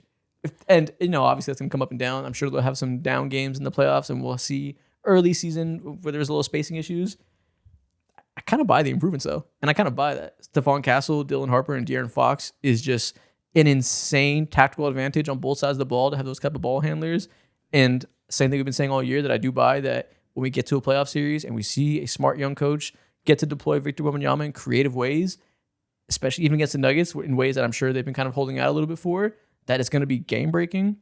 I have really zero reason to doubt the Spurs outside of youth. They've lost 3 games since the All-Star break. It's dumb. What the fuck? I know. 2 of them have been to the Nuggets, and then one of them they lost to New York. Like, They- what do you point to they to don't say lose they anymore. won't make the conference finals? How's their schedule look? Is it weak or Their Relatively good. last 2 games. So they have a game against Dallas on Friday, and then Sunday, game against Denver again. Oh, you mean the last like 20 games? How yeah, they yeah, look? yeah. Oh. What they've been going on. I don't know. So they it's a lot of It's cupcakes. dumb. I'm not gonna lie. It's Portland, Philly. Then they had the Denver game, LA, Golden State, no Steph, Chicago, Milwaukee, Memphis, Miami, Indiana, Phoenix, Sacramento, the Clippers, and then Charlotte, Denver. But to be fair, at this point of the year, half the teams in the league are cupcakes, so everybody has cupcakes in their schedule. It's about how bad you beat their ass. It's really what I think you want to measure for March and April hoops. And I mean, they've beaten their ass. they've been stomping over them. They've been doing what they need to do Like, to be a top they- tier team. So Since their game against Sacramento, 132, 101, 134, 136, 123, 127, 129, 127. Like they're getting buckets up. Yeah. And so they are dominating. Wemby has had multiple 35, 40-point games, 39-point games. So he's doing exactly what you want to see yeah, in these situations. This final game of the year against Denver, obviously it's going to be fun because they keep going back and forth. But that is going to be something where also, is Wemby going to play? Are we going to get this 65 game thing? I hope he does. But that's going to be something interesting to watch for. Is as well. Jokic going to play? I mean, the Nuggets should probably just sit their guys for that last game. They're Yeah. locked into the true. 3 seed. Yeah. Unless the Lakers or Rockets win the next 2 games, they lose both their games, which I don't think is going to happen. They need to get ready for the Timberwolves, man. They need to get ready for Yeah. the Wolves. So we'll see if that's actually electric. Yeah. With the top 5, it's tough because, like I said, in different tiers of the list, I feel like my criteria slightly shifts up and down just does. because, like, you're in a different caliber team. The goals are a little different. The expectations are a little different. So, again, the top 4 specifically, even we'll say top 5, throw the Pistons in there. It's truly like what percentage chance do I think you have of winning the championship. Mm-hmm. So maybe then I enter for the Celtics some like conference bias that I think you're going to walk through your conference. And then for the West, it's Okay. really like, do I think you can beat the Thunder? Mm-hmm. I don't know that I think the Nuggets can beat the Thunder. I think they can. Oh, Okay. they can. I mean, not say there's of course all these teams are amazing. There's a non-zero chance, right? Anything can happen. Do I think there's any part of me that will pick them to beat the Thunder? No, No. no, you That's won't. tough. But like Spurs. There's a world they beat the Thunder. That's much more reasonable to me. So when I you agree say with that. when you're saying, do they have a chance? If it's Thunder Nuggets, are you going Thunder like 60%, Nuggets 40, or How do like I quantify this? or Yeah, like you're or right. How do I quantify this? or bigger? If it's Thunder Nuggets, I will get up here and I'll say I'm not losing sleep. I'm picking the Thunder. I'm not really going to think about it. I'll come up here and I'll say, but Jokic is Jokic. They can make this sticky, yada yada. Yeah. Respect to the Nuggets. I won't spend any time But thinking you about my outcome. you simulate that series 100 times. How many times are the Thunder winning that series? I don't know. I got to think about a different framework. Quantify it. Go pod, bro. Go ahead. 75? Okay. 70? They play the Spurs 100 times. How many times? 58. That's a That's a a big meaningful gap. difference. That's a Yeah, Yeah. I think the Spurs are meaningfully capable of beating the Thunder. Okay. That I think if we get the conference finals into those 2 teams, I'll pick the Thunder. I won't come up here and say I feel good about it. Mm-hmm. I'll be like, this is their best test they've had in 2 years. Like now, this is the team that, in many ways, in the regular season so far, in every measurable way, are just as good as them. Okay. So that like this is a real threat to them. That last year I didn't feel like they faced a real threat to them. There were some sticky series that went 7, which if we want to relitigate that, terrible shooting luck, Mark Dagnall brain farts. A lot of those games that a series got pushed to 7 had no business going 7. It was about the Thunder playing below their expectation level. Mm-hmm. I didn't see a single matchup last year where I felt like the Thunder were going to lose. Now, of course, when you get to game 7, I'm like, okay, well, now they can lose because it's a fucking game 7. But before that series, never once even thought about it. I will think about it come playoff time with the Spurs Okay. Okay, I understand that. and the That's- Celtics. I will that's think fair. about it. I think it's very fair to, because we literally seen it this year. The Spurs are a much better matchup for OKC than the Denver Nuggets, which is very fair to say. I just feel like for the Nuggets, there's always something left on the table that I haven't seen yet. And in the last 3 matchups that we did see OKC and the Nuggets face off, obviously they're always close. It's always neck and neck. But ultimately, OKC defensively always nudges their way out towards the top of this matchup. But there's like consistencies that I've seen through these matchups where I'm like, okay, like Julian Strawther starting here. Then I see, okay, Peyton Watts is not playing at all, and Christian Brown's going like 0 for 3, 0 for 5 from the 3-point line. There's so much like variance there, but I haven't seen them like fully healthy or whole. Now to OKC side, they haven't been pretty much fully healthy or whole throughout the entirety of the year, which is like at the end of the day, it doesn't matter for them. But I think for the Nuggets, if they're gonna win, it's gonna be by small margins, and I haven't yet seen them have the opportunity to do so just yet, straight up because of health. And I think they have. I'm not gonna say more of an opportunity or chance to do so against OKC, but when it comes to the Nugget, when it comes to the Spurs, yes, I can see that happening. Yeah, so there's a world where the Nuggets can beat the Spurs. That's very reasonable. I think, This yeah, is a straight up matchup. yeah, because they thinking, can get into honestly. Victor's chest with Jokic and like try to nullify him. Sure, I understand that. And because I haven't seen the Nuggets fully whole against OKC, which everything needs to be perfect. For the Spurs, that doesn't necessarily need to be the case at all. But for the Nuggets, everything needs to be perfect. I can see them being pound for pound. I don't think that's a good argument, wise. though. There too. I think nobody's going to be fully whole. That's just how playoff basketball goes. And if a team needs to have best case scenario to win, that's like the reason to put them lower, I think. Because I agree. If everything's perfect and you have fully the best case version of the Nuggets, we've seen that team win a championship. And we've seen that team be a little deeper now than when they won the championship. So I agree that like apex idealized version of the Nuggets with the best player in the world, the most complimentary power forward you can imagine. Jamal Murray having a season at the start of the year was Steph Curry level shooting. Then he's wings in between, all shoot the ball well, and the But defense that's is just fine. that's just to beat OKC. I think they're tier two no matter what. They don't have to be perfect against the fucking Spurs. They weren't throughout the entirety course of the year. They didn't have everything perfect. They didn't have everyone healthy. That's fair. You know, I personally, I don't really care about regular season matchups. I think I mean, they tell some. You should care. I don't think so. We've done this every year. People with the Thunder last year, people were like, "Oh, regular season they were losing to so and so." Like, there's always that. I'm not going to index on that too much, just because. Who they lose to in the regular season? Well, remember last they're year? doing the Lakers bullshit too early this season, which that was nonsense. I can't remember exactly who I'm thinking about, but there was another one. It might have been the Nuggets, where people were like, there were some big games last year that And they that lost. series went to No, 7. went to 7. But whatever. Like, we know we shouldn't have went to 7. We were there. But it did. Okay, but that doesn't have anything to do with the quality of the team. You know what I'm saying? Like you can have your thoughts based on like I've seen what the Thunder have done to the Nuggets, and what they've done to the rest of the league, and yeah, based on their entire body of work, they should be this far ahead of everybody else. But you play against this team, it went 7 for a reason, and there were things that, even aside from just bad shooting luck, there were things that the Nuggets did with 6.5 players that really did affect the Thunder in that Yeah, matchup. I'm not and they trying to did do discredit it. what the Nuggets did at all. It's not my point at all. I'm not saying that. Whatever. Again, I don't want to over-index to get in the conversation of last year because that's there's so many things. Now we got to unpack Mark Dagnall's dumbass decision and the ability of Aaron Gordon to hit 2 game-winning part of threes. it. Now we got to Yeah. get all deep into shit that happens once every 100 simulations. Doesn't matter. I don't know. You're Aaron right. Gordon clutch as fuck. I don't know if that's a I one guess, generation. I guess That's so. what it is. I guess he just hits game-winning You threes gotta every deal playoff with run. Sure. Doesn't really matter. I don't want to get too much into that. That's Mr. Nugget to you. Yeah. So respect him as such. If that's the case, then I guess you got to pick the Spurs at 1 then because they beat the shit out of the Thunder. Like, you can do this every year. That's It was part me. of. I do think that's part of the reason why you feel even better about the Spurs against the Thunder, even with the team, to where like for the second half, like we've had stretches this year where Stephon Castle and Dylan Harper have not shot well from 3. early in the season. Yeah. And when that happens, you know that the Spurs look much different than when they are hitting 3s. Mhm. And a lot of this also is Wemby in a playoff series, and like that's gonna take the Spurs to a different level. But I think the fact that we've seen the Spurs on multiple occasions in this ascension go in and beat the hell out of the Thunder also really helps inform the way and the level in which you are as confident in them beating the Thunder. Not So for me. I get do- it, but not for me, it doesn't. I disagree. I What do you mean you disagree? I think it matters just even more than you may be giving it. Well, then you never heard credit anything for. I've said because I'm a net rating truther. And I'm all about they from start to end of the season have been dominant and measurable in that way. That, I mean, it helps obviously, but like I promise you, I promise you, I don't care about that very much because I mean, if anything, Some consciously it does. So if the series flipped 0-4 or whatever it is, and the Thunder beat the shit out of the Spurs, you would still have the Spurs at 2? yeah, because I didn't put them at 1, did I? Like Okay. that is no bearing to me. I put them behind the Thunder as is. Okay. You know, like either way, I still think Thunder are better, even getting the shit kicked out of them by the Spurs. So yeah, that has no bearing to me. Fairs.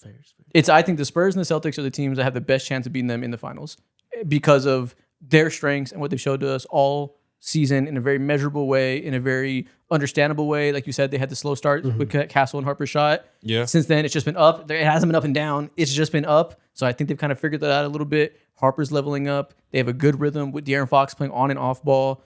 He still has his moments on ball that goes a little sideways, which could be their downfall. We'll see.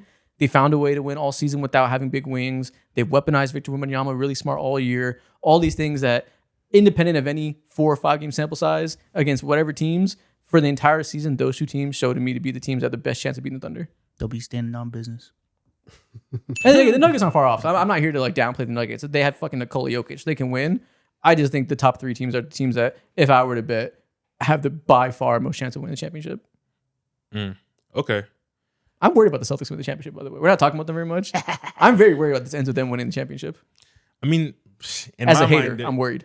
yeah, I feel you. They feel like damn near the Thunder of the fucking East when it comes to like their game plan and how it is they win. You know, they operate in very like similar-ish ways, and with how good Brown has been playing in this like new reformed version of Jason Tatum, where he's just like even heavily indexing more on like all the other stuff outside of getting buckets, which I've been getting better at, by the way, too. They're fucking scary, man. They're scary. And I can understand if you wanted to put the Celtics as high as 2 with what you did, I'm not betting an eye at that. It's very real. I didn't even realize you did that. Yeah, Yeah. W Glaze. I'm not mad at it. Over the Spurs is like, wow, but I get it, bro.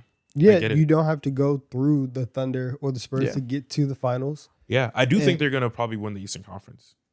They're 100%. they're my favorites to win the East right now. Mm-hmm. Maybe I'm glazing too much. I find That it kind hard of to believe scares they me. won't. I ain't gonna lie. Yeah, I guess everyone assumes they will. That makes the targets on your back. Again, as a Celtics fan, we suck when we are favored to do Yeah. things. I know we won in 24, but still, it's the feeling of like Yeah. these gaudy expectations. Outside of one of the greatest teams of all time, every other time you've been here, Yeah, which yeah, this team is much closer to the rest of the Celtics era than it is to, again, one of the greatest teams in modern NBA history, which is what they Yeah. were in 24.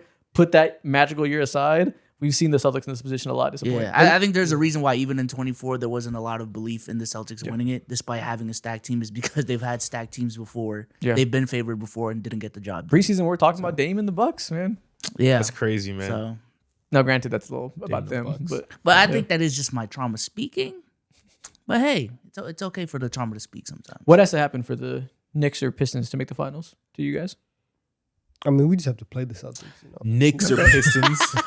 guys got to show up. I think for the Pistons, Cade has to like miraculously level up as a scorer, and everyone else when it comes to like being on par offensively, when it comes to their shooting, their cutting has to be even better, which is already elite, has to be better even with how it is right now. That has to be a thing. But Cade more so has to level up as a scorer, and all the other perimeter guys like Duncan Robinson has to go fucking dummy mode, right? He has to like shoot like fucking 50% from the 3-point line, which in a series, if you tell me that happens, hey, okay, I can see it happen. I wish there was a stronger second team that I didn't have any questions about to beat the Celtics. Mm-hmm. Because like if the Spurs were in their conference, would you feel good about the Celtics getting past the Spurs? It's dicey. No, Hell it, no. it would be a coin Yeah. flip. It Dicey. would be a coin flip. So like Dicey. it really is that the Knicks and the Pistons have such clear and present flaws that like, and what it is too, the Celtics aren't perfect. Like we're talking about them like they're this juggernaut. They aren't perfect by any means. Like we love the way they reinvented their wing rotation with these young players. He's still Baylor Shireman. He's still Hugo Gonzalez. It's not like they have demons up and on the roster that are playoff proof demons that are gonna lock everybody up. That can still something bad can happen there. And they do also have Nemias Queta and Nikola Vucevic defending Oh, the rim. no. Yeah, Shout out but them. they're- Shout out Got Queta. too much but- dip on your chip right now. No, but I mean, like, it's all gone well, but they are still. We're not talking about the 24 Celtics where it's 6 all-star level guys. Yeah. It's just a matter of the fact that Joe Mazzulla has proven to me to be so good at attacking specific matchups that I look at the Knicks and I look at the Pistons and I'm like, those guys are perfectly good enough with the demon tear Joe Mazzulla's been on and how the Jays are playing that I just don't know who's a worthy team to take advantage of those guys. Let me ask y'all, because I know last year there was a lot made of like the 3-point attempts and Joe Mazzulla's lack of ability to adjust from that. Do y'all think he's changed his philosophy on that this year? Or Definitely. This team doesn't play anywhere near the same. Past few years, it was Jason Tatum driving kick threes, and it was very, very math bound.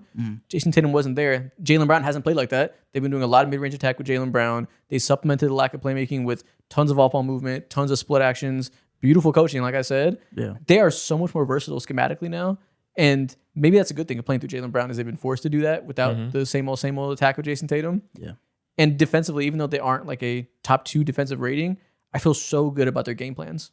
Yeah, last year they're by far and away like number 1 in 3-point attempts at like 45. This year they're 39, bro. They're 10th in the NBA, which is still a lot, but still that's drastically different compared to being towards the top of the NBA over the last 3-4 years. And I do think that because Tatum is not healthy, or like because he's not, Jason Tatum, Yeah. his style of play that sometimes he could fall into last year, I don't think you're going to get into a situation where the entire team gets 3-point happy and the entire team. And like Drew Holiday, the way that he was used last year was like Derek White was like all of those guys were, hey, we're like I said, driving kick, you have to be ready to knock down this open 3. Everybody else has a little bit more ability to create this year. And so I don't see that happening where they take like 63s where they take 63s in a game that they're up 20 in. Are we Do it 3 straight times. Actually. Yeah. Are we not doing enough talk about Jason Tatum? About the injury stuff? Are we assuming that he'll be fine too much? We'll see what happens. I will officially be like, okay, this might not happen. Let's get to game 3 of round 1. Yeah. Get a couple games into the first playoff series, and after seeing how he's adjusted throughout this entire period, and with those first 2 games of like playoff like intensity and all that type of stuff, that is going to be where I really start to look in, because we've kind of talked about it. Like, hey, your shooting hasn't been amazing. No. It Slow hasn't been down, awesome. He's had some slow good down. games as of late. Over though. the last 5 games, he has been shooting 40% from 3, Yeah. taking 8 threes a game, shooting 49% from the field, 25, 8 and 10. And these teams are not like the worst teams in the NBA that he's been facing too. Who they play? What's the They schedule? played Charlotte, they played Miami, the Milwaukee Bucks, which is whatever, then the Raptors and the Hornets. good defenses for the most part. The Hornets are a good Mhm. defense. The Toronto Raptors are for sure a good defense as well. So it's like, hey, Yeah. like it's coming together. If that's cool. And I like that. And that's obviously like the and that's I'm a the, fan. Yeah, Mhm. that's the direction that you wanted him to see. I think what I've always been wary of is at like coming back and just being consistent and, Yeah. and being able to do that series after series after series. Yeah, having your legs under you and like being able to deal with the Yeah. stamina of it all. And so it's really tough Yeah. to now go and say, and they're gonna have a week off between the end of the regular season and the playoffs. That's gonna be very good. But What does a conference finals game 7 against the Pistons after Asar Thompson beats the piss out of you for 6 games look like? dude, conference finals is crazy. That's tough. 7 games in conference finals. Let's say the first 2 rounds, 5 games, 6 games, 7 games against the Pistons. Before you get to one of those demon defenses out west, what does Jason Tatum's legs look like after 3 playoff have rounds no and idea. 1 round is against the Pistons, an insanely physical defense? I have no idea. Jalen That's Brown, it. take us home. That's gonna be your game. What does Jaylen Brown look like dealing with that first option usage then? He should after be 3 fine. rounds? He should be fine. He's a very well conditioned player, so he should be fine. But Yeah. Yeah. I don't want to discount that is a different thing for him to like. That's an adjustment to his role in the past. Yo, this playoff run that the Celtics are about to go on, honestly, will be like legacy defining Yeah. for Jason Tatum. Like, If they win the finals, Yo, we saying crazy things. I'm gonna talk crazy on this podcast, man. I ain't gonna lie. yeah, me Yeah. too. I'm gonna call Joe Mazzulla one of the greatest coaches of all time. I don't Like, hate it I at think all. he's one of the smartest coaches in modern NBA history. Already has 1 ring. Put together one of the greatest teams in modern NBA history. If he does it again off of a season that a lot of the players get credit for, as they should, he's the first one to give his players credit. But I think if you peel back the curtain, is really a Joe Mazzulla masterclass for 82 games in a playoff run. I'm gonna put him in the fucking highest order of rings. Yeah. Parody era, my ass. I'm redefining this whole decade. I'm telling you. The Big Joe era of Brad Stevens putting this team together again. I'm saying all these things, but I will say if they win, I already feel this way. I already think Joe Mazzulla and Brad Stevens are like defining people at their job for this decade. Yeah, exactly. And for Tatum to come into a season that's a situation that's not the same as it once was last year, where like Jaylen Brown's taking the reign, and of course like everything else pretty much is the same, but there's different guys. Things look differently. You have Neemias Queta, who's a good center, but he's unproven in the playoffs. Having to see Tatum over-index on all the other little things will also slowly start to put together like the things that he used to be elite at just last year. That'll be, for me personally, that'll put him in like a different era of conversations. Yeah. And like I view him right now, or if he was to continue this run over the last 5 games into the playoffs, hey man, it's gonna get I think Jason Tatum 3 is the points one. all around. I'm not gonna lie. I think Jason Tatum is the one that this championship will do the least for me in terms of how I view them differently. Just 'cause Really? he's already shown he can do it as a first option. Being able to do it as a second option, it'll be impressive, and I'll Yeah. be like, oh my god, what an amazing story and recovery from the injury. But I'm not gonna view Jason Tatum differently. I already like after 2024 and the whole run, I already kind of like It depends how believe in him. You know? It depends how it goes. If it goes similar to the 24 run or like the feelings that we had during that run, then it probably might not do anything. Like I But- already view him as a top 5 player when he's healthy. So like this doesn't change that. It's just like, oh cool, I'm glad he's back at that level. Good for him. It's awesome. But I already view him as that type of player. If he comes back and is a timely player, A what? in a timely player, Okay, clutch. Is that what you mean? yeah, Okay. and can do all of those things like consistently in a run. That's something he's never done too. Which if he does that off of Achilles would be crazy. That's one of the situations where I can truly shift my view on Tatum after a run like this. I will say we recently did the tier list of all the NBA players currently who are legends. If Tatum wins a ring, is he a current legend? Because I know Yes. we put him in the notes To and come everything. off of an Achilles Yes, and, that's and win a ring. legendary It's a shit. legendary Yeah. moment.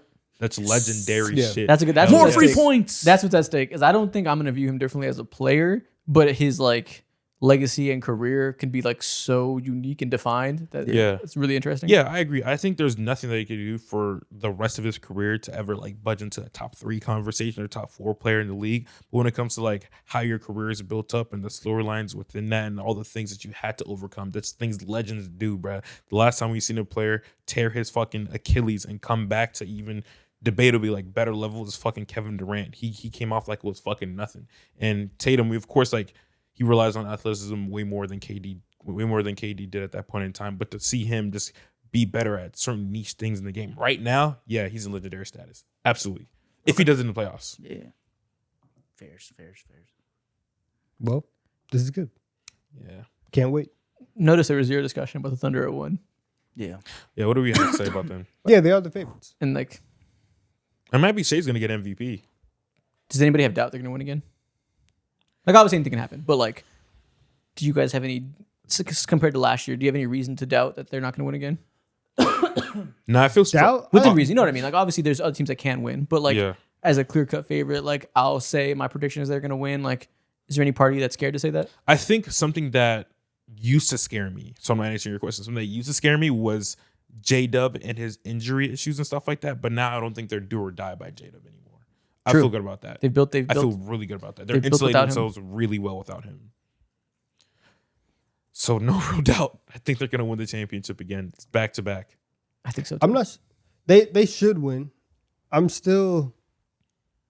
I'm Yeah, still man. like I'm still like I don't know. Like I picked the Nuggets to beat them early on in the preseason, and now that the Nuggets have done what they've done over the last 10 games, that part of my brain is starting to turn on again. So now March basketball matters. And so it's like, Look how they pick and choose. we'll see. Now I said I did not learn anything new. I've been to this. I've been so to this. I can't learn new information. I can just have my past information confirmed. Yeah. Okay. Great. It's straight confirmation bias. That's it. You can make March into whatever you want. You know, that's actually not that crazy, honestly. That is a rule is that I can let March confirm what I already thought, but I won't let myself be tricked by all new things that didn't happen until March. That sounds funny logically, but it's kind of like probably what you should do in some ways. Yeah. So that part is like, okay. You just say I didn't learn anything. It's so funny. Just straight dunderhead mode. And you learn nothing. Anything you guys would want to tweak in the top 5 before we finish this? Or do you still feel good about it? I feel very good about this top 5 right now. I'm giving all the grace in the world to the Nuggets, and these 10 games, these last 10, really 15 games for me moved me a lot. Same questions still prevail, but I feel good, better than ever, considering how their defense has moved me slightly, which has been like the biggest question. Outside of your team, who do you want to see win the championship? I think the Thunder, because I'm so sick of this. I'm the parody era. No, man, I don't like it, and I understand the argument also, and it's like I'm okay with any team having the ability to be good.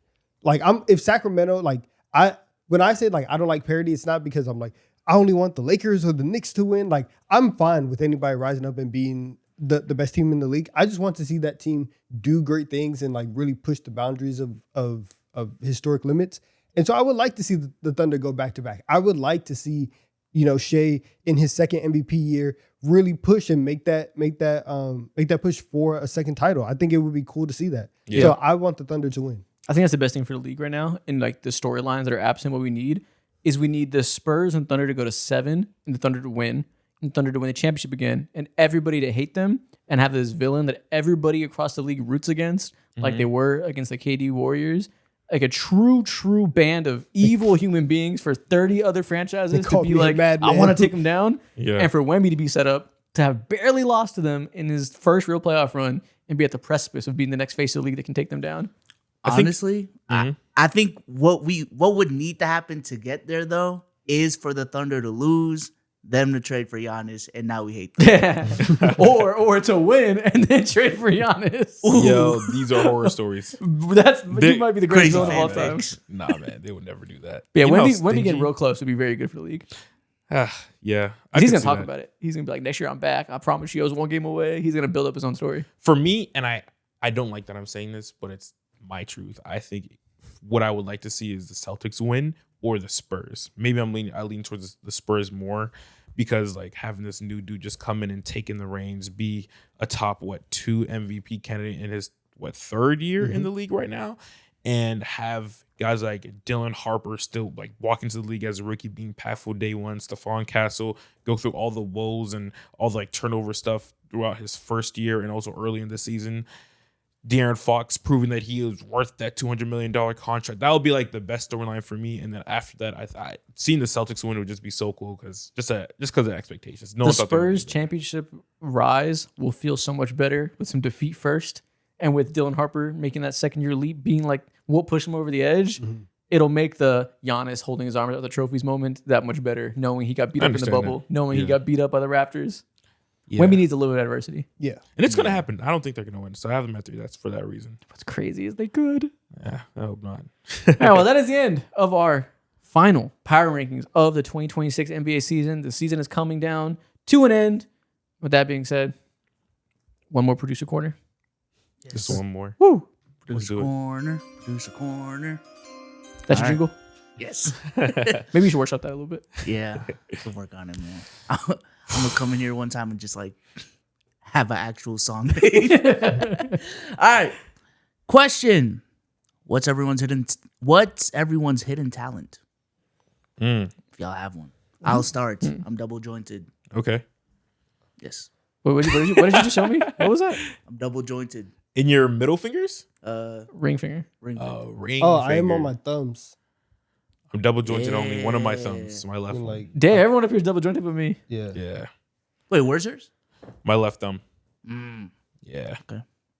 Oh my god, you're a freak. That looks Yeah, I can crazy. do that. Wait. Do it again. Ooh. There we go. Yeah. Okay. Well, Both that was thumbs is mine, cool. so you can't use it. Pop off. But special. That's so fucking funny. Hidden talent. I don't think I have anything hidden. Uh, All your talents are just out there. If I have something I'm good, I'm gonna tell you about it. I think for me, I got 2 hidden talents. Number 1, I'm really good at reorganizing fridges. I'm really good at organizing fridges and making it look aesthetically pleasing. It's my bag. Number Wait, 2, are you the type of person that like takes the cereal? No, out I the don't do cereal that shit. box? No, Okay. no, that's a waste of time. Does TikTok. I don't do that shit. No, I He fucking pours hate that. juice into little glass canisters. Yeah. Do the same thing with fucking eggs. Hell no, I don't do that shit. Egg That's holders? the fucking worst. No, that's annoying. Second one is I'm really good at unwiring things that are like coiled up.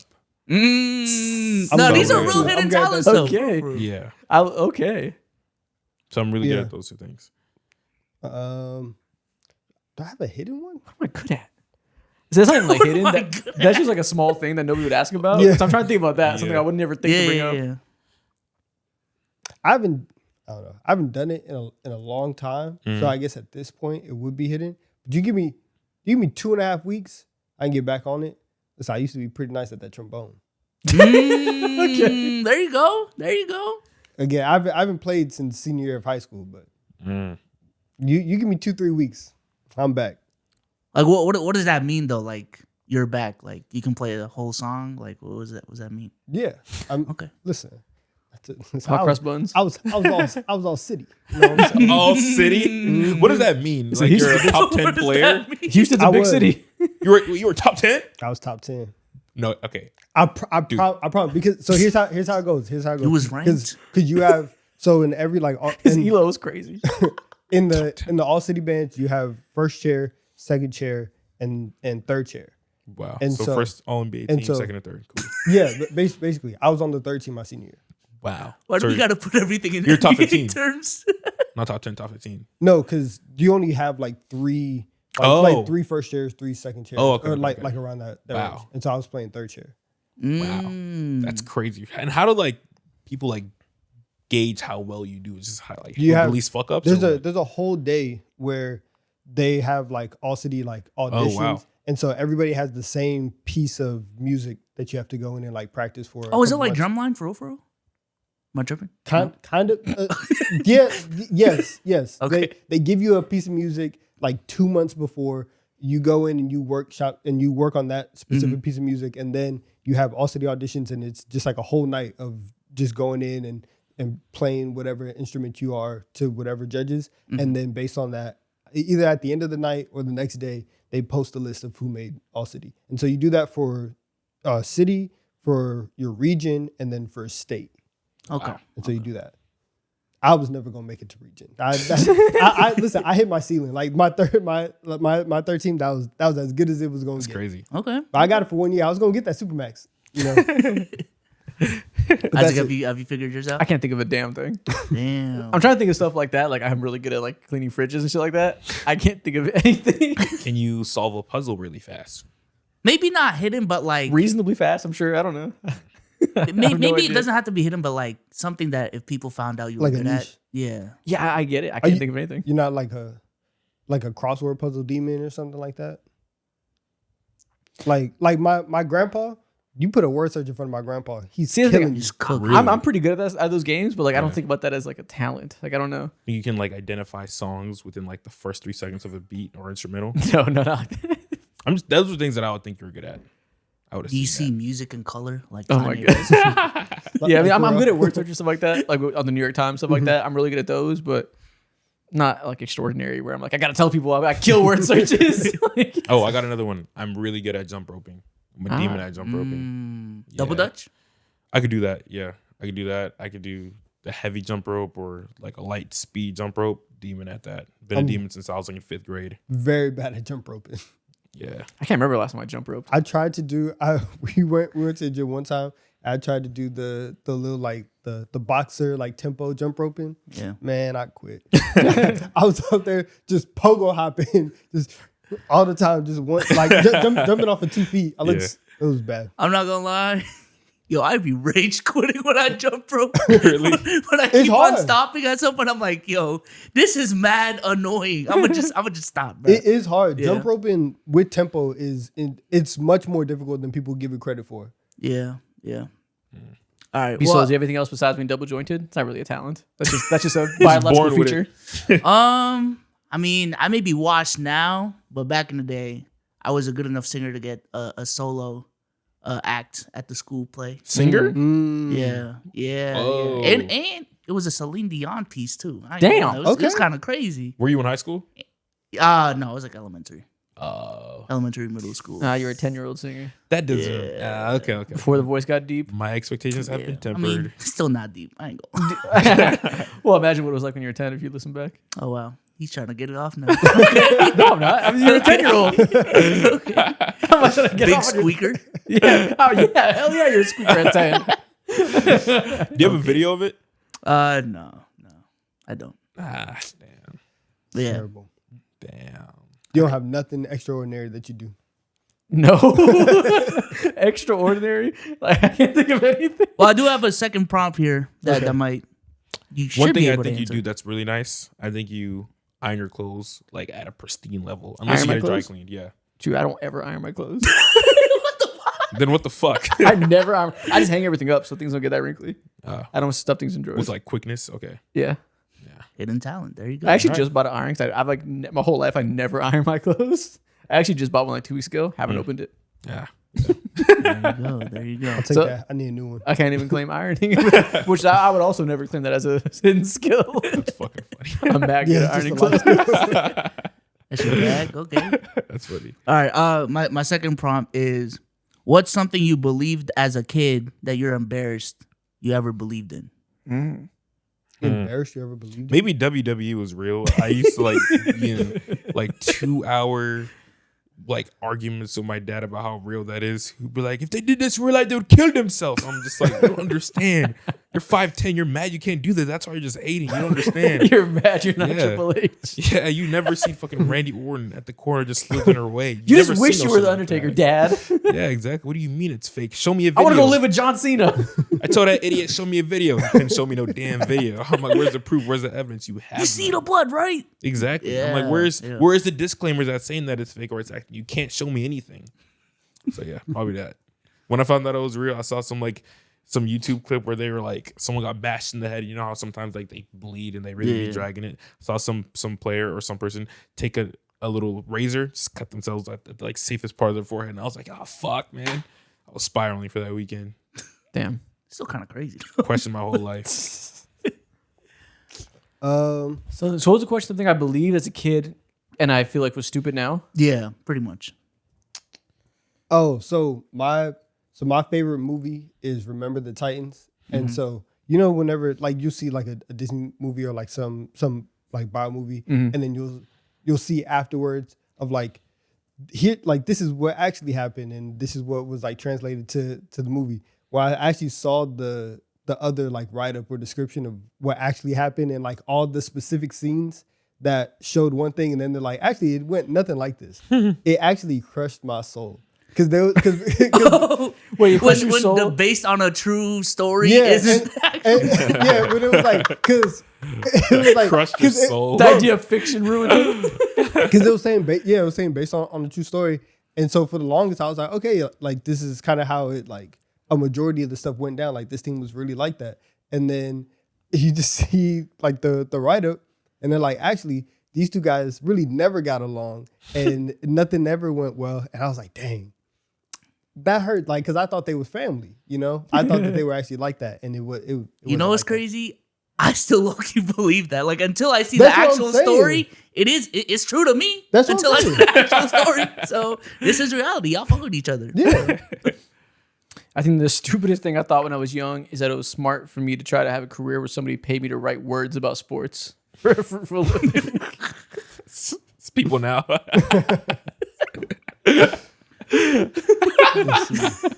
What age? Wait. In terms of like looking back, I'm like, damn, I was dumb. Yeah. Listen, the written word was already dying as a medium when I decided to major in journalism. It was already not smart, and I did it anyway. That was pretty dumb. 18-year-old me was pretty dumb. Okay. Mine was when I was a kid, I thought kissing was making love. Yeah, it was like a 7-year-old thought, though. Or Yeah. did you have that Yeah. for a concerningly long amount of time? No, it was a 7-year-old thought. Okay. Like, I didn't think that when I was 15. But that's a reasonable thing to believe as a child. I feel like every child probably believed that at some point. Yeah, Yeah. that makes sense. Now, Saw if some you people believe that at kissing. like 12, then it's like, okay, you're kind of stupid. Okay, not gonna lie. Yeah, no. I think the cutoff was like 11, What do you think? 10. Pushing it. Yeah, it is Pushing pushing it. it. It is pushing it. 6th grade? Pushing it. Yeah. Yeah, sixth grade is pushing. I think by the time you're like 7th or 8th grade, hopefully you got the talk or whatever. Oh, if you're 8th that's grade, you're cooked. I Yeah, don't know if you're 8th grade, cooked. and you think, yeah, you're cooked. I'm not gonna lie. What's like the perfect age for you to like get over the hump in 5th grade. 5th grade? You should go into 6th grade knowing some things. Dude, when are you when I gonna, found out when my are- when are you gonna classmates were teach your son dating, some things? You said what?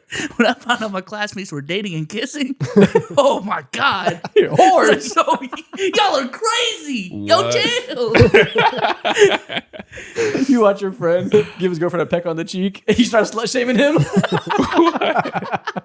a 10-year-old. No, I always had the distinction that it had to be mouth to mouth, though. Like a kiss on the cheek, that don't count. Bro, Mouth to you're gonna get her mouth. pregnant. Oh, Stop. you're a hoe.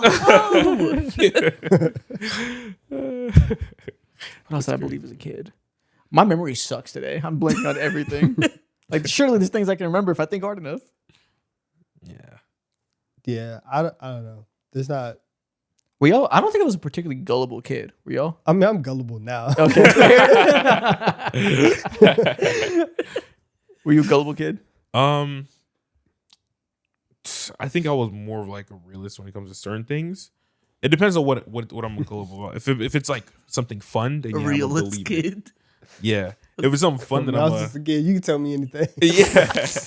That's exactly the phrasing. You couldn't tell me anything. I've always been a skeptical kid. I've always been an arguer. My parents from a young age. I've always been, why? I have I have one question in me. I asked why one time. You give me a solid answer to that first why. Oh, you're good. You're good. You can run off anytime you want. I was probably the most annoying kid ever. I'm thinking of putting myself in my mom's shoes. The amount of questions and answers I demanded and refusal to ever hear because I said so. I must have been the most annoying kid on earth. My mom was like, just go do this one thing. And I had to ask why with like 7 different levels of Man, just throw the trash away. God damn. Yeah. But why? Exactly. And she'd say, because I said so. And then I was old enough to know that because I said so was a bad argument because it didn't make sense. So I'd be like, what do you mean because I said so? I need a reason. It must have driven her mad. I ain't gonna lie, my son do that. Put hands on him, bro. I'll put belt to fucking ass. Ask me that one time. I'll show you why. Damn. Yeah, I'll show you why. Yeah. You know, I'm gonna talk to my kid and tell him why. Fuck that. You ask me too many questions. Shit, I'll show you why. You gonna find out. Oh my God. You gonna find out. I believe in that. I'm just kidding.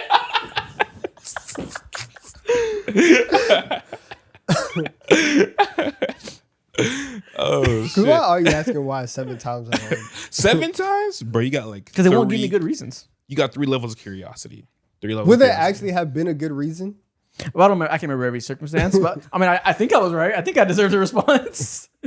I don't think it's bad. I don't think it's crazy for a kid to deserve to understand why he has to do things. But I do think that like if the kid is in like the why phase, you can give them a good reason and they still might be like, why? And then And then you punch him in the nose, like, Mo. I ain't punching, I'm just slapping you. Then you hang him by his ankles and fucking shake his coins out of his pocket. yeah, it's not. You got 2 answers. You got 2 times. For You got me a to Y explain. limit? Yeah. Yeah. We can't sit here all day. You want to go be a And there's a philosopher, cool down go period. outside. Yeah. But see, my mom agreed. That's when it gets to because I said so. But I was hard headed from a young age, where I just wouldn't accept it. So I just kept going. But that's the thing. It's like it's not because I said so. It's because this hand told you so. You know, Yeah. that's why. Yes. Yes. Dude, if my dad growing, I never like had the ability to have a real back and forth I because didn't my even get dad. him as a kid. Like, I didn't have it. It happened like also like I got hit like maybe like once or twice. That worked on me. I didn't do anything after that. My sister, I never learned. my sister, just the strongest head of all time. She could take all the hits possible. It was never gonna work, and so like she had to take a couple more licks, a couple more pops than I did. But like Okay. once I got hit a couple times, now I was like, well, I don't really like how that felt. I'm just not gonna put myself in that position. Skill issue. And so I just Skill issue. I was like, you still don't tell me why. Hold my head. Why does my head hurt? Yo, shut up. My mom hit me when I was like 6 or 7, like real young, like the same way you're describing. It stopped pretty young because like it stopped working because I would just like keep arguing. This dude was born to be a podcaster. I know every argument of he was looking for discourse Yeah. at 7:00 over the trash. every It's a argument. discourse final boss. No, I'm like every argumentative kid. You know what their parents tell them? You should be a lawyer when you grow up. Yes, that ass. I got told that more in my life than I can fucking count. Did you ever join the debate team? No, there was no debate team at the schools I went to. Oh, If it existed, maybe I probably would have, but those poor Thought you were schools. gonna say I went to nah. some poor schools. They didn't have debate teams. Their extracurriculars weren't deep at my broke ass Colleen high schools. The teacher was just trying to go home. Facts. No. I had so many coaches as teachers. There wasn't no money for a debate team.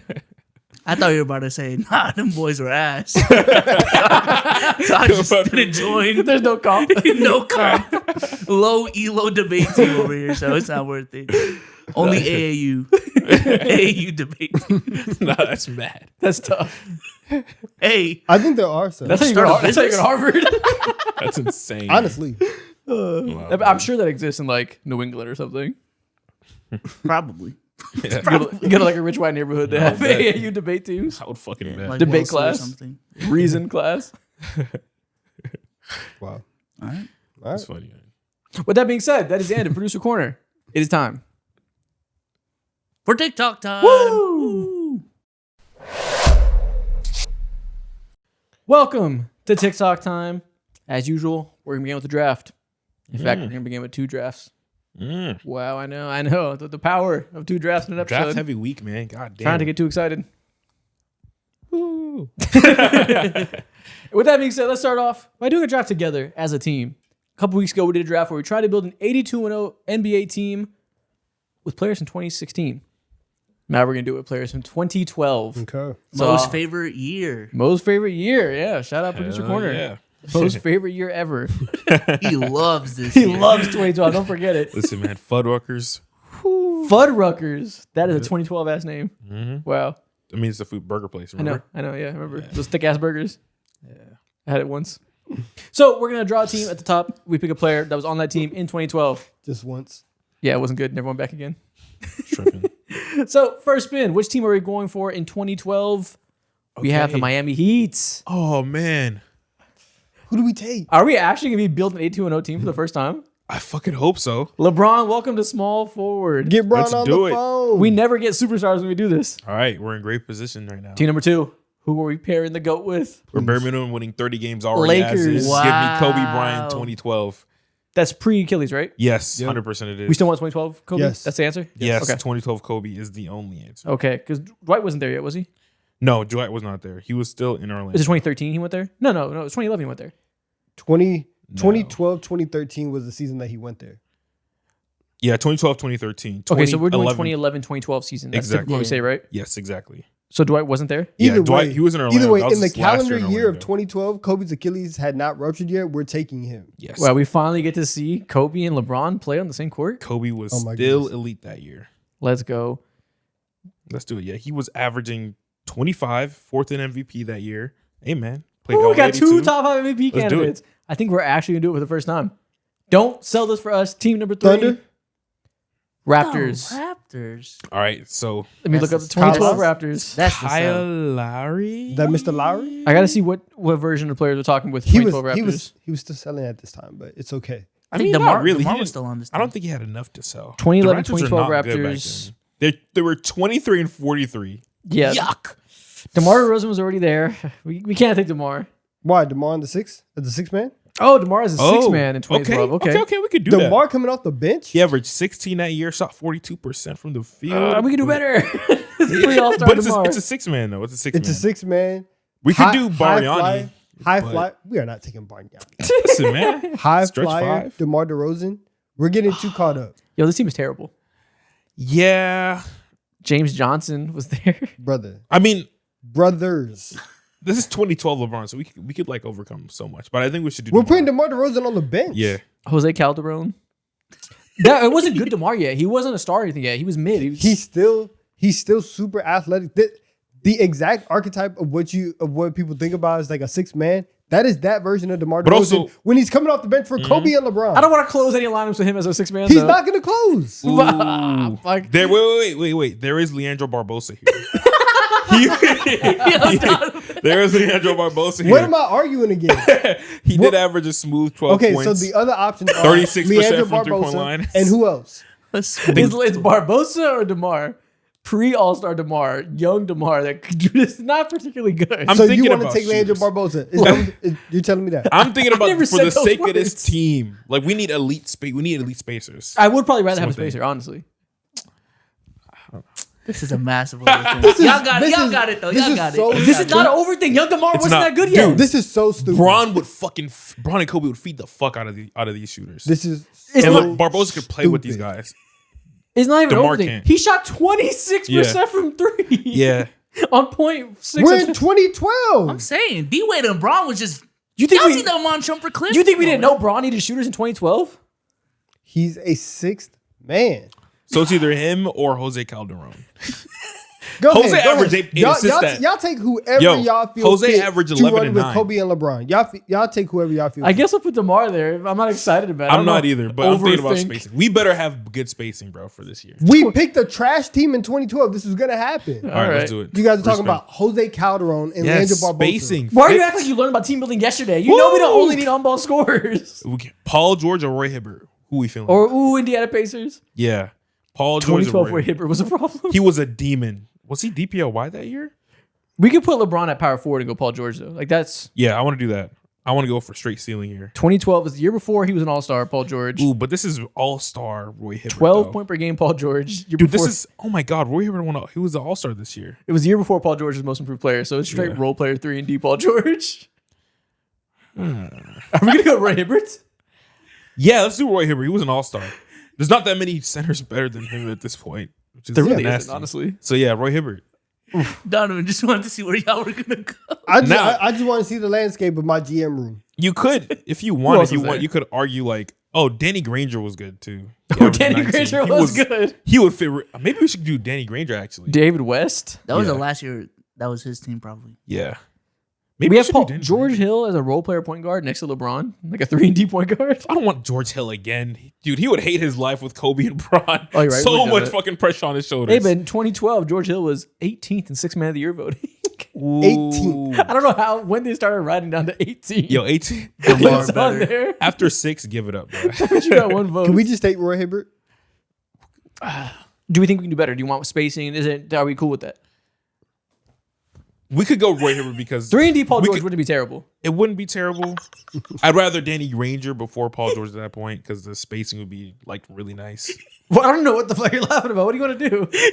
Because y'all are He's vexed right overthinking now. it. What do you mean overthinking? There's two. We're trying to go 82 and Give an that's opinion. What do you mean unbelievable. overthinking? You're not saying shit. Let's go Roy Hibbert. It's a Let's- bad, reasonable debate. He's meditating. Throw some input. Take the good player. They're both good. We're talking no, because yo, should we take George Hill? Hey, take Roy Hibbert. Take the dude who was an all-star. We need 18 and we need a 6 man. center. We need a center. Let's- There's an let's all-star stabilize center their who plays defense. really good defense. Let's stabilize- Let's take him right there. All right, let's do it. This is Let's do back-to-back Roy teams. Hibbert. Obviously, we're not drafting the best players in the world, but No, damn, back.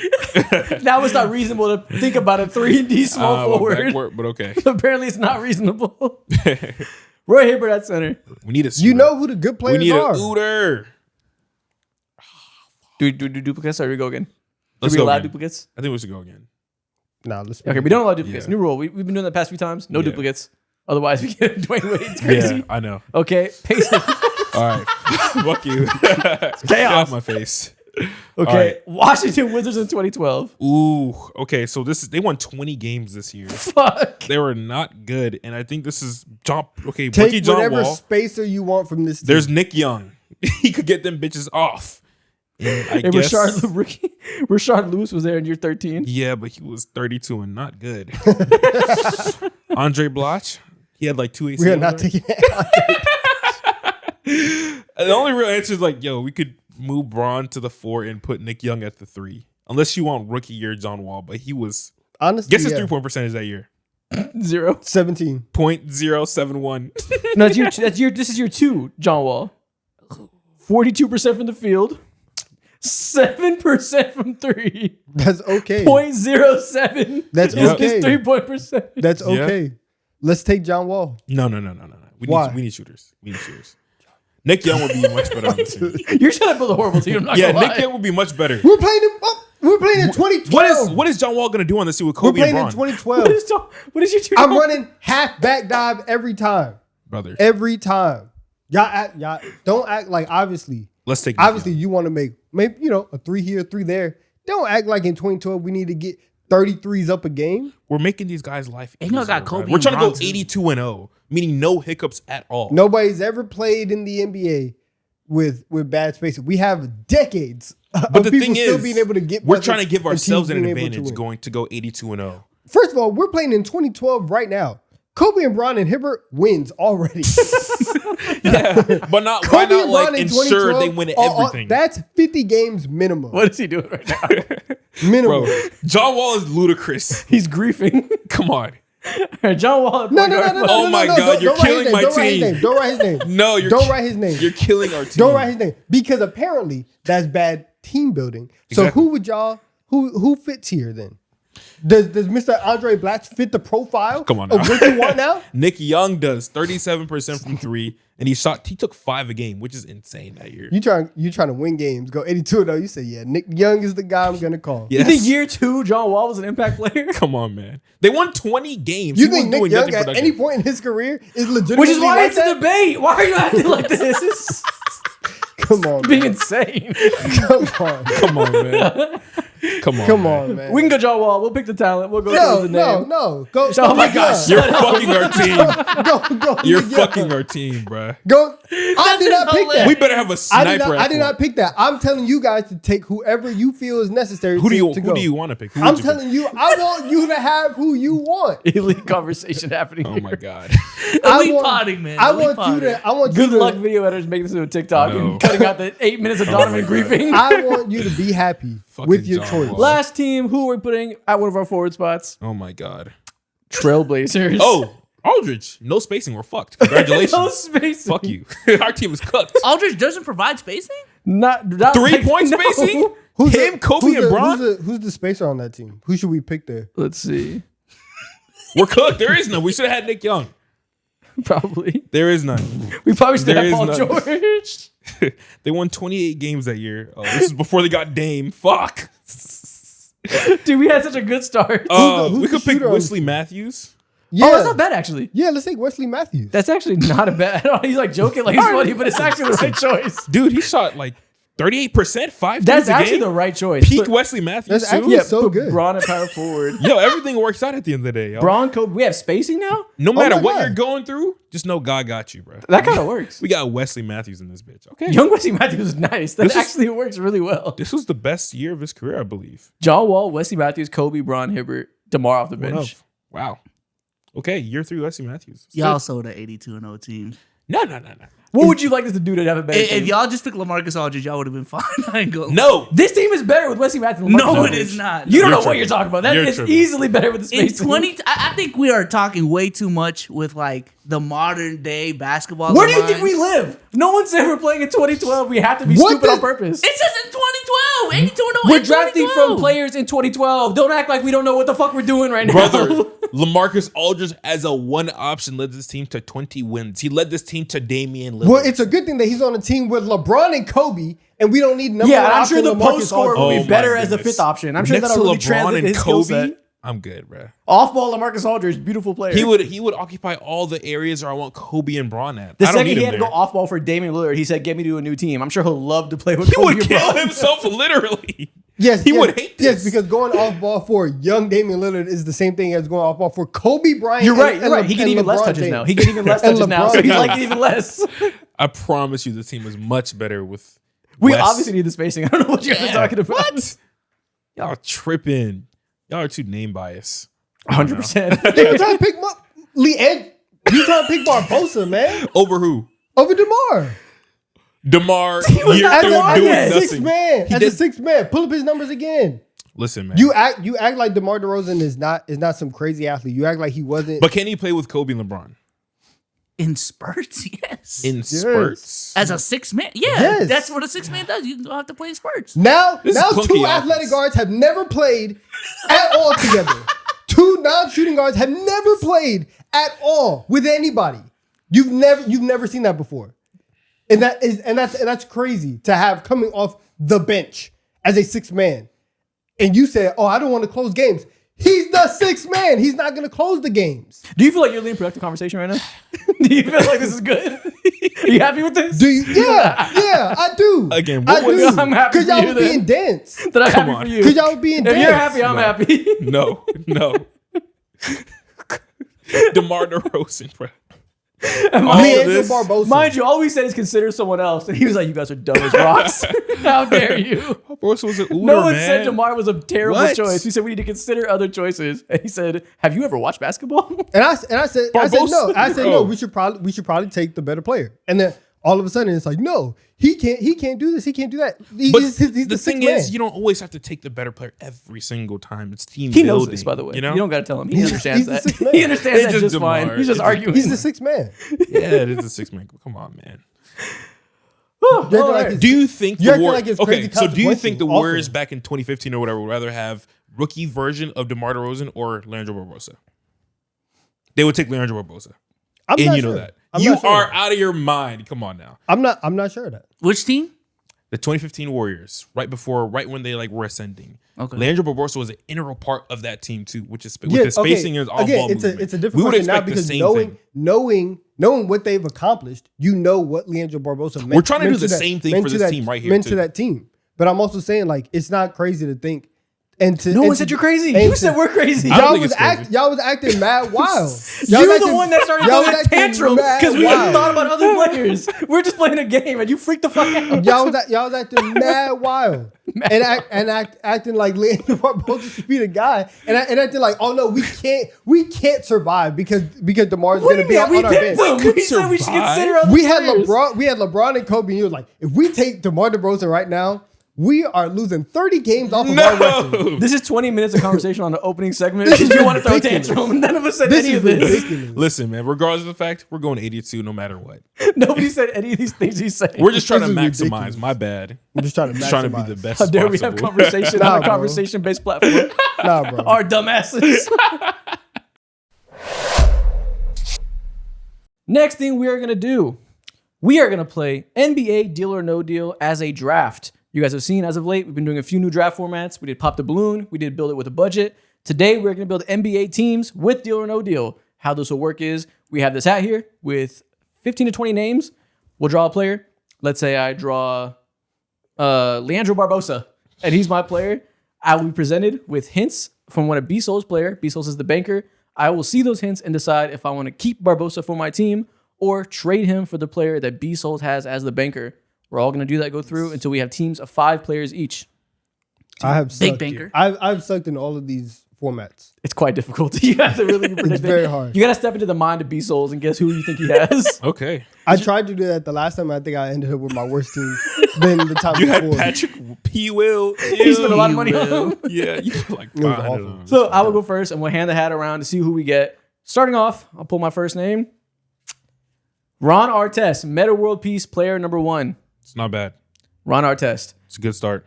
All right, B-Souls, who do you got for me in the first case? All right. First case. I show the hints, right? Yep. Okay. His father played in the NBA. Okay. Solid bet. Okay. I think it. Nepotism. Drafted nepotism? by a struggling franchise. Okay. Okay. Ooh, that means Could be a little Steph Curry like. Okay. Feeling I stuff. like this. Could be a little Austin Rivers like. Not recognized as a two-way player. Okay, I'm thinking it's a Steph Curry or Austin Rivers. That's your, that's your last hint. That's or your it could last be hint. Kevin Love.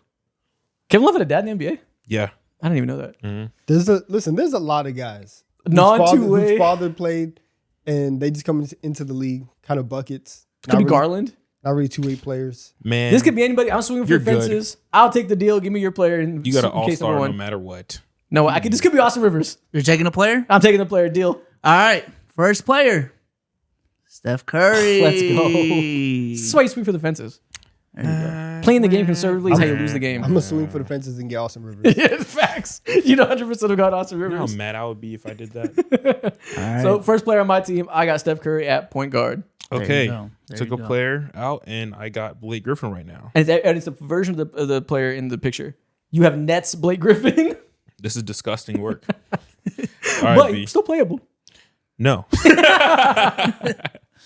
So right. who you got for me? Here we go. Selected straight out of high school. Okay. Like the sound of that. You got to be elite. Played at least 12 seasons in the Long NBA. career. Okay. Could be Rashard Lewis. Okay. Stephen A. hates him. Yeah, let's do it. Give me Braun. Let's do it. Hold on. I need to double check that second. I'm praying it's Braun, but Who else does Stephen A. hate that came straight out of high school? Does LeBron like? Does he like Dwight Howard? I don't know. I But doubt it. even if it's Dwight, I'm taking him. Yes. No matter what, I'm Also, taking yeah, him. he has. Nets I have Put the Nets Nets Blake Blake Griffin. You Griffin. gotta take him. Let's Yes, go. take Bro, somebody. let's do it. It's gonna work out for you. You're I taking know. him? Yep, let's take him. Took the If deal. he's better than Blake, hey, that's all I need. You get Kwame Brown. Nice, let's go. Got somebody. He found the one high school player worse than Nets Blake Griffin. Listen, 12 years. Where do you want Shout out him? to Kwame. Respectable. Yeah, I had to double check that. I was like, did he play Where 12 you want him? Shout Put his out ass to at center. I want Kwame at point guard. Let's do it. All right, here is Big Kwame. Never the Never little the one. Never. Blake, Never I that. should have never doubted you. Fuck, man. Never that. Here we go. All right. I am taking DeAndre Ayton. Lakers Ayton. 2026 Ayton. I'll take the deal. No matter what, damn. You not gonna give him a chance? Let's see. Okay. Selected straight. Second round pick. I'm taking the deal. Oh shit, damn. White. Ooh. Okay. Okay. Striking well. International player. Yeah, I'm taking Jokic. It's Jokic or Ginobili. Known for his passing. Fuck. This could be a lot of people. I played Bielitsa. conservatively in the past. I'm taking this deal. Welcome, Facu Campazzo. All right. You played your cards right because you do get Nikola Jokic. For the first time, I get a star. You took a you bet. might- And I upgraded from Ayton to Jokic. Damn. Yeah. We're so back. There you go. There Yeah. you go. Okay. It's your team so far. I was hoping it screamed Campazzo. Mo with Kwame. It was Kwame. Yeah, just shit luck, bro. What am I gonna do about it? Horrible. hoops. Finally. Oh fuck. Oh, are we gonna do? You plus it back to him. So are we doing Snake or am I going back to me? I assume it was Snake. Well, then he should have went twice. In that Oh, case, he no, went twice. shit. Then Oh, yeah. just go back to me. Okay. No, we don't got to do Snake. Also go back to you. You go back to me. Okay. Yeah, no reason to snake it since it's not like Sure. Yeah. you know that type of thing. Who'd you pull? Fucking Just throw it back in Ben you. Simmons. Hope Fuck nobody it. pulls him. Well, Loki. What? I don't care. I have Jokic. I don't care what the format is anymore. It's pretty random. There's no benefit to going. Yeah. You're insane. My Other next than, like, player, Jonathan Kuminga. Warriors. Warriors coming. Warriors Kuminga. Legendary As if Hawks nickname. Kuminga is that much better. We got Cum Bucket in the building. He's a more confident Kuminga. Sure. There you go. He's doing better mentally. All you can eat Kuminga. Whoa. Whoa. Let's calm down. All right. Mystery player. Next mystery player. Won a natty. That was Okay. crazy. Okay. Olympic gold medalist. Okay. Not a lot of those. Two-sport athlete. Two sport athletes. Last hint. I do have one last hint. Okay. 69 is a significant number in his career. I don't know who the fuck this is. Isn't that LeBron's career high? Or is it 63? don't LeBron's know. career high is 62. Yeah, it's not 69. Is that Michael Jordan's playoff career high in that one game? Maybe. I'm not sure. Two sport athlete, baseball.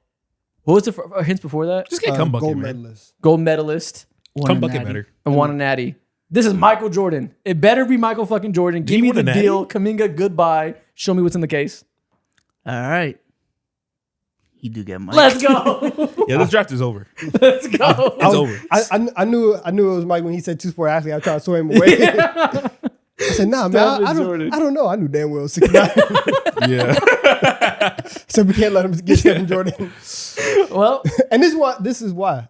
It should have been me. he should have been Snake. It should have been me. It should have been Snake. That's But the he only didn't reason care why. about the format. Okay. You're Should've cooked, buddy. been Well, it would have been Mo because you gave him the hat he pulls. Fair. All right. Next player. Oh, do you already got your player? Nope, he didn't pull yet. Okay. Bro, I get all the worst players. Derek. OKC Derek Fisher. He wasn't even good this year. Wait. He was Show it basically to a the coach. cam. OKC Derek Fisher. Ooh. I never looked at someone with so much disgust. He didn't even do anything wrong. Okay. Okay, see Derek Fisher. Well, let's see what you end up Yeah, I'm with. cooked. One, Don't even read it. Just show me my player. one of the first two picks in this draft. He's on my team. Okay. Yeah, give me James OKC Wiseman. He's on my Fisher. team. Give me James Wiseman. I don't give a fuck. Whatever, bro. Fuck my life. Average 2010 as a college freshman. Fuck my life. Last hint. Has Roman numerals in his name. Yeah, give me Oh. James Wiseman. Oh, that's or Marv. something like that. I don't know That's who this is. Bagley. Oh, it's Listen, Marvin yeah, Bagley. it may be him, but You I just don't gonna care. take him? You just gonna take I him? have to, bro. What do you mean? You see don't Derek have Fisher? to. Dude, he was 40 at this time. I don't want him on my team. What? Did you He's see right. him this year? He was not He great. was 40. Yeah, give me this. Well, He hit two stamps with the Thunder, right? I remember just one, but neither of them think were he- I good, think so it it was just doesn't one. matter. Well, he got hit with a double-edged sword because he does get Marv Bag. Yeah, whatever, bro. This team, fuck this Marvin team. Bagley and Kwame Brown. Oops. Yeah, this is. is horrible. Where I'm my filing a mouse Who go? did I fucking take? grievance, bro. This is Oh. disgusting. 2026 Paul George. Interesting. Playing better post suspension. Hold on, let me just show the picks. This is interesting. I don't know what to do. All right, All right, let me see the deals. here we go. Marvin Bagley. Fuck. That is tough. I'm sorry. All right. Notoriously doesn't have a bag. Okay. Bron. All right. Has a popular nickname. That's Bron. Okay. Popular nickname. Swole. You know exactly who this is. I'm taking this. This could be a lot of players. 12.7 points per game in year Whoa. 2. Oh, Year 2. So I think I know Slow down. exactly who he's this alluding is. towards a Slow down. surge happening. Whoa. Do you want him? Slow down. I can't remember. This honestly could be a lot of people. No bag and you're swole. You scored a little bit in year 2. This Fuck, man. He's gonna have Jokic and Giannis. could be Rashad McCants. 12.7. You know what? This is Rashad McCants, and you want us to think it's Giannis? Donovan, I need your answer, man. Yo, gun to your Need head. What are you answer. doing right now? Rashad or PG? You choose. Listen. If I was Yo, at- Isaac fucked you up mentally. I ain't gonna Yeah. lie. He fucked you up He's crazy. some demons. You have a chance. This is your make or break moment. It might be Giannis. listen, It might be McCants. Say no. If I were you, I'd say no. you say no. If I were you, I would say no. I'd swing for the fences. You're swinging. If I'm already cooked. I have nothing if to I'm lose. at the blackjack table and I see that 14, 15, I'm taking that hit. I'm taking this player. He's taking the deal. Who is it? He's taking it. He's getting Big Yeah, Giannis. I had a feeling you get Giannis. Never the little one. Okay. Okay. Jokic and Giannis. I'm out of this race. Yeah, you're cooked. Kwame what Bagley. what a draft. What a draft. Yeah, great placement, B. Fuck. I love the patterns. I'm fucked regardless. You really got to fuck by the players you've been drawing that you have to take the deals. I swear you got the 2 worst players in here. There's mad respectable players. Honestly, even this is pretty respectable. I got Ron Artest. Yeah. You know how glad I would have. I would love Meta World Peace on my team, bro. My next player, Kyle Kuzma. Big Bucks. Kuz. Bucks, Kyle Bucks Kuzma. Kyle Kuzma. Okay. Kyle Kuzma. Okay. Here we go. Yikes. He got a DMP recently. Number 1 overall pick. Okay, I can narrow this down. There's only so many. Okay. Okay, Ricochet in the building. 6'8". Oh shit. Ricochet's in the building. Oh shit. Played for the Cavs. Ooh. Oh. Played for the. Uh-oh. Bennett? Multiple double-doubles in his rookie season. Oh, Bennett? come on. Everybody has multiple doubles in the rookie season. Means nothing. Hey, to me. man. If this is Anthony Bennett, that would suck. Could be Wiggins. Anthony Bennett's like 6'9". I don't think he's 6'8". Could be Wiggins. Could be LeBron. But Wiggins didn't play for the Cavs in his rookie year. He got traded. He just had played for the Cavs. Oh, no, he didn't play for him at all. I'm dumb. Yeah. Oh, okay. LeBron or who? Or Bennett. Bennett's not 6'8", I don't think. Maybe. Got an I L don't fact know. checker. Maybe he is 6'8", actually. I shouldn't talk like He I got looked up long Anthony ass Bennett's arms, height. so I don't know. Like I know. Oh, So if you get a bad pick, I'm bad at my job. I set you up. You know what? Kyle Kuzma is so buns this year. The cost benefit of me getting someone better is worth it. If it's Anthony Bennett, doesn't change too much. Give me the player in box number 7. Well, box number Whoa. 7 is Anthony Bennett. He is 6'8". Okay. At least on Basketball I believe you. Reference. Yeah. I believe you. Stand Okay. on it. Stand on it. There you go. Talk your W shit. fact checker. Yep. You Talk. do your job. Put it on Your power shit. forward. 3 or 4. 4. Okay. It was worth it for the chance of Finally. LeBron. I should have known. Tough. Big Bennett. Hey, but Steph and MJ can carry a bummer too. I'm still in it. The only way I can come back is if I have like 3 Hall of Fame players, bro. Which you very well could still have. You're Let's nowhere see. close to out of it. How's my drawing luck? Ooh. Suns, Bradley Beal. First year of the Suns, he wasn't unplayable. Not bad. He was Their he's best the player best so player far. who I've taken so far. Not bad. Is this inspiring? No. 20-point per game score.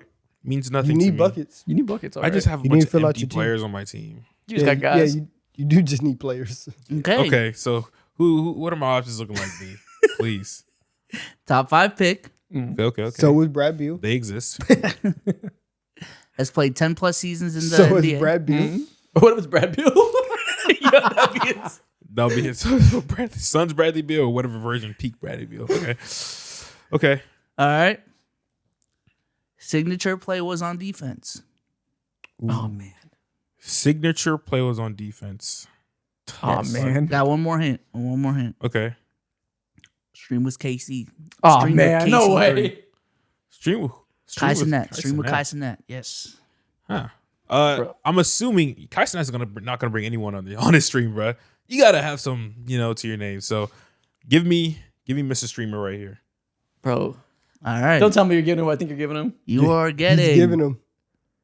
Someone good, please. I It may not mean nothing to Yes! y'all. I knew For the it. love of God, I'm on my fucking run right now. Thank the Lord. LeBron. Comeback season. Yeah, I said, hey, I need 3 Hall of Fame worthy players.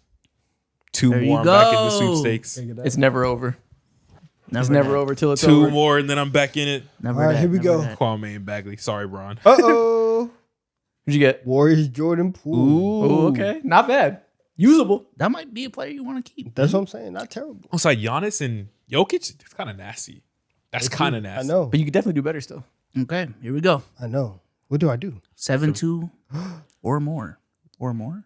7-2 and up. Okay. Both work. Okay. Acceptable vocab. The Bowl era. Okay. Let's see Okay. what's going on. The Kembe Mutombo comps. It can only be like one guy. Okay, maybe two. Okay. Last hint.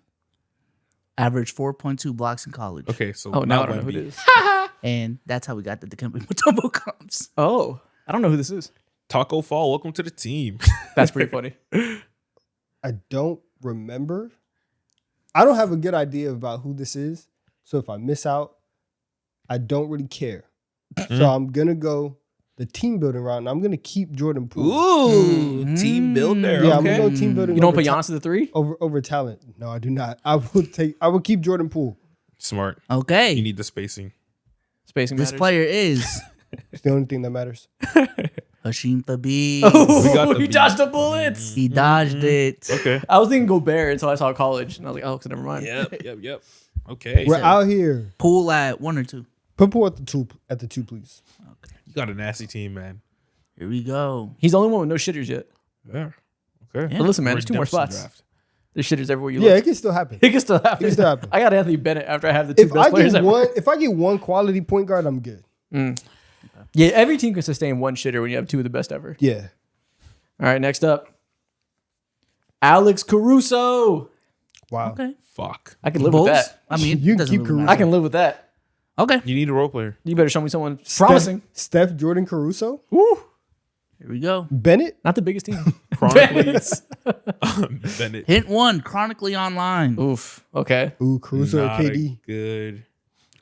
Has played for multiple franchises. Smells like Kevin Durant. Caruso or Fuck. KD. It's over if this happens. Has a rap song. Smells like Kevin Fuck, Durant. It's over. It's KD. Ooh, play for multiple franchises. This could be Jared McCain. He's not picking McCain. I think he Okay. wants to think it's KD, but it's Jared McCain. Maybe. Do what you told me. Swing for the fences. He wants me to think it's Jared McCain or KD. That's the pickle I'm in. But you know what he thinks. If I have Jared McCain, my spacing's just crazy. And he knows that you know what he's thinking. So Type he's shit. gonna switch it up. Type Hey, man, I got here swinging for the fences. It got me Michael Jordan, got me Steph Curry. I'll swing again. If I have McCain, I'll live. Give me the player. All right. Listen. You got Who's it? KD. Let's go. Never be conservative. Take the player every time. What a lesson. Facts. Wow. Steph, He ate MJ, with that KD. one. It's over. His big one with that one. Hey, also, I think I'm in a position that I could change Anthony Bennett's life.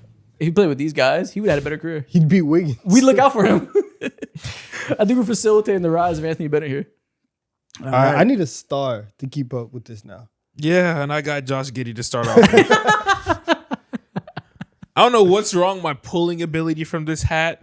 Maybe I gotta start pulling with my left instead of my right. Yeah, you're not good at pulling out. But I got OKC Giddey, so who am I taking? B, please. Number 1 overall pick. Okay. Okay. You could keep Josh Giddey. No, you I can't. can't. No, Okay. you can't. Don't lie to him. David Robinson comps. Fuck, this is Aiden, man. You gotta keep getting. Led team to a natty appearance in college. Whoa, this is Oh, wait. not Aiden. Oh, Aiden didn't do that. This is not Aiden. To a natty appearance. Got one more hint. One more Okay, hint. one more hint. Played with LeBron. Oh, I know Oh. exactly who this is. Natty appearance. I didn't know he had David Robinson columns, but that makes sense to me. I never. Yeah, I never heard that from him. But I mean, I Ah, wasn't around. I get it. nah, played with LeBron. Aiden's played with LeBron. You know what? Choose wisely. You play with LeBron. I just don't want Giddey on my team. No matter what. Like I'd rather go for You the got ceiling Bron. play. You got Bron. So you got one of his teammates as well. Yeah, give me LeBron's teammate, bro. All right. Please. Dude, good choice. Good choice. Please. You get. The bro. Let me ask you this: do you think it's Anthony Davis or Greg Oden? Oh, it could be Greg Oden. Greg Oden play with LeBron?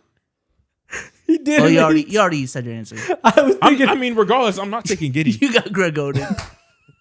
I was sure it was Anthony Davis. Sorry, Bron. I was cooked. Sure, thought it was AD. I was positive it was Anthony Davis. I forget he played with LeBron. I was like, they call him David Robinson? All right, sure. I didn't know that, but it makes sense. God, I'm putting on a master class. Dude, I'm so good at my job. Holy shit. talk your shit, B. So you put LeBron. Wait, where do you want to put Greg Oden? Fuck my life. So LeBron's at point guard. Yeah, put Bron at point guard. Bagley at the It 3. doesn't matter. Yeah, Bagley at the 2 or 3. Fuck it, man. At this point, you can just build the biggest team ever and have an advantage there. Aiton at. Oh no, Odin. Yeah, Odin, sure. There's nothing that can unfuck my team. Michael Jordan, but I already got him. I don't even think MJ could do this.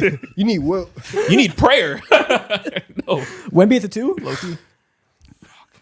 Look at you. Oh, you just soiled everything. No one saw. It doesn't matter if I see.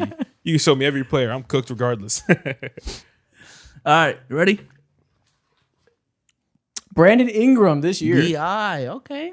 Okay. You got a Not score. bad. Not terrible, All right. but this is definitely diet Kevin Durant. Yep. And last time I had a good player, Kevin Durant was on the other side. Okay. Rookie of the year. Okay, Okay. D Mitch is in my mind.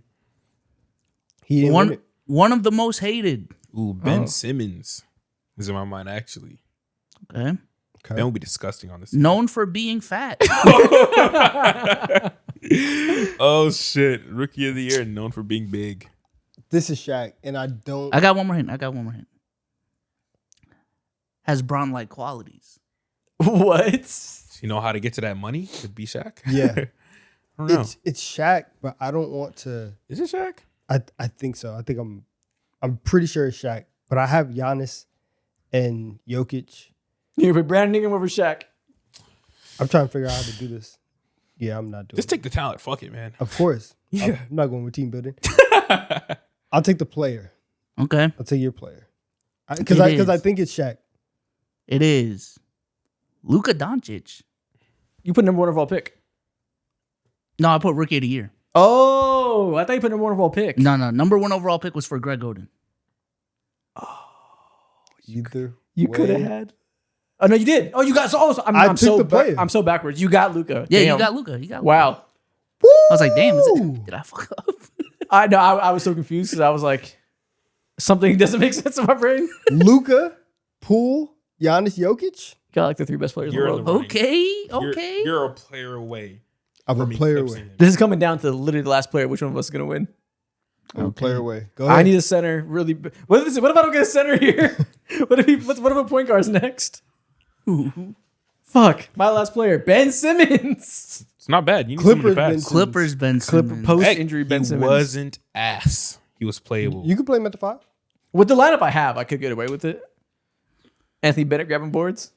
KD All right. grabbing boards. I can live. This is make it or break it. All right, please tell me it's a big. Otherwise, I'm He'd going be to really lose. well alongside Steph. So Top 10 selection in this draft. Okay. Wasn't top 3 though. Okay. So 7 to 10. International player Okay. This is Ricky Rubio. drafted in the 2020s. Man, what the fuck am I supposed to do with that? Is this Denny? No, he wasn't drafted in the top 10. I think he was just a side of it, wasn't he? Or was he like 9? I thought Denny was 9. I don't want fucking Denny. Oh, he wasn't drafted in 20. Was he 2020 draft? Yeah, he must have Yeah. been. He must have been. Yeah, he was the COVID draft. Oof. Could be Denny. So pick 4 through 10. International player drafted in the 2020s. you're swinging. I got Ben Simmons in my hand. Yeah, but this is bad back Ben Simmons. But I think If I don't I'd get rather it have big, him. I'm putting Anthony Bennett. I'm putting KD at center. Could be worse. That's fine. With MJ and Curry, could be worse. You'll be fine. But also Ben Simmons, you know, No, take Ben Simmons. I've taken the player that B Soul's had every single time so far, and it's worked out 3 to 4 times. Yeah. I'm on the side of math. B Souls, give me their player. Round out welcome my Killian team. Hayes. There we go. Please, Killian him. Killian Hayes. Fuck yes. This is why I shut the fuck up. Yes. I still have no chance, but I like to see you lose. Anthony Bennett, welcome to center. You tested your luck too much. I mean, I had Ben Simmons. It wasn't going to be sweet either way. Way better than fucking Killian Hayes. I'm not going to lie. It's kind of better than Killian Hayes. Fuck no. Nothing can be way better when it's washed It's up. Ben Killian Simmons. Hayes. Bro, Ben Simmons was garbage. Listen, man. Killian Hayes at the 2. Yeah, Killian Hayes at 2. It doesn't matter. There you go. Hey, he can defend. Today's Killian Hayes, he's got a roster spot. Okay. Now, at this point in He time, got do you secrets. think you have any chance to construct a better team than Donovan? Do you think Donovan could sell so bad on this next pick that you could? Yes. Sure, if you give him the worst player of all time, like Hayes, you give him another garbage player, anything's possible. Okay. It's not looking good, though. Yeah, because I don't have a bad player yet. Yeah, it's not looking good. So my turn? Yep, your turn. Yes. Okay. Hey, go ahead and get Kobe on right now. Who'd you pull? Nuggets. I wish I pulled the under Jordan last time. Nuggets, DeAndre Jordan, who's known nothing for just team morale at this point. Just clapping. Mind you, you need a shooting guard. Yeah, who you got for me? B? This is the worst draft of all time for me. You see how I feel? You just so dejected. Yeah, why am I here? Loves women's basketball. All right, yeah. Okay. Hit number 1. Loves Kobe. women's basketball. Okay. Like that. Has played with D Wade before. Not Kobe. I do He's not gonna say have international. play with D Wade before. Okay. Scored 80 plus points. Oh, wow. I told He got Bam. God, He got Bam. It's either Bam or Kobe if you think he's doing the international loophole. You got a 50-50 shot here, man. I ain't gonna lie. It both fits. You score 80. Shit. Listen, you've been an all-star. I need anything I can get. I'm not taking DeAndre Jordan. I know Bam's please. way better.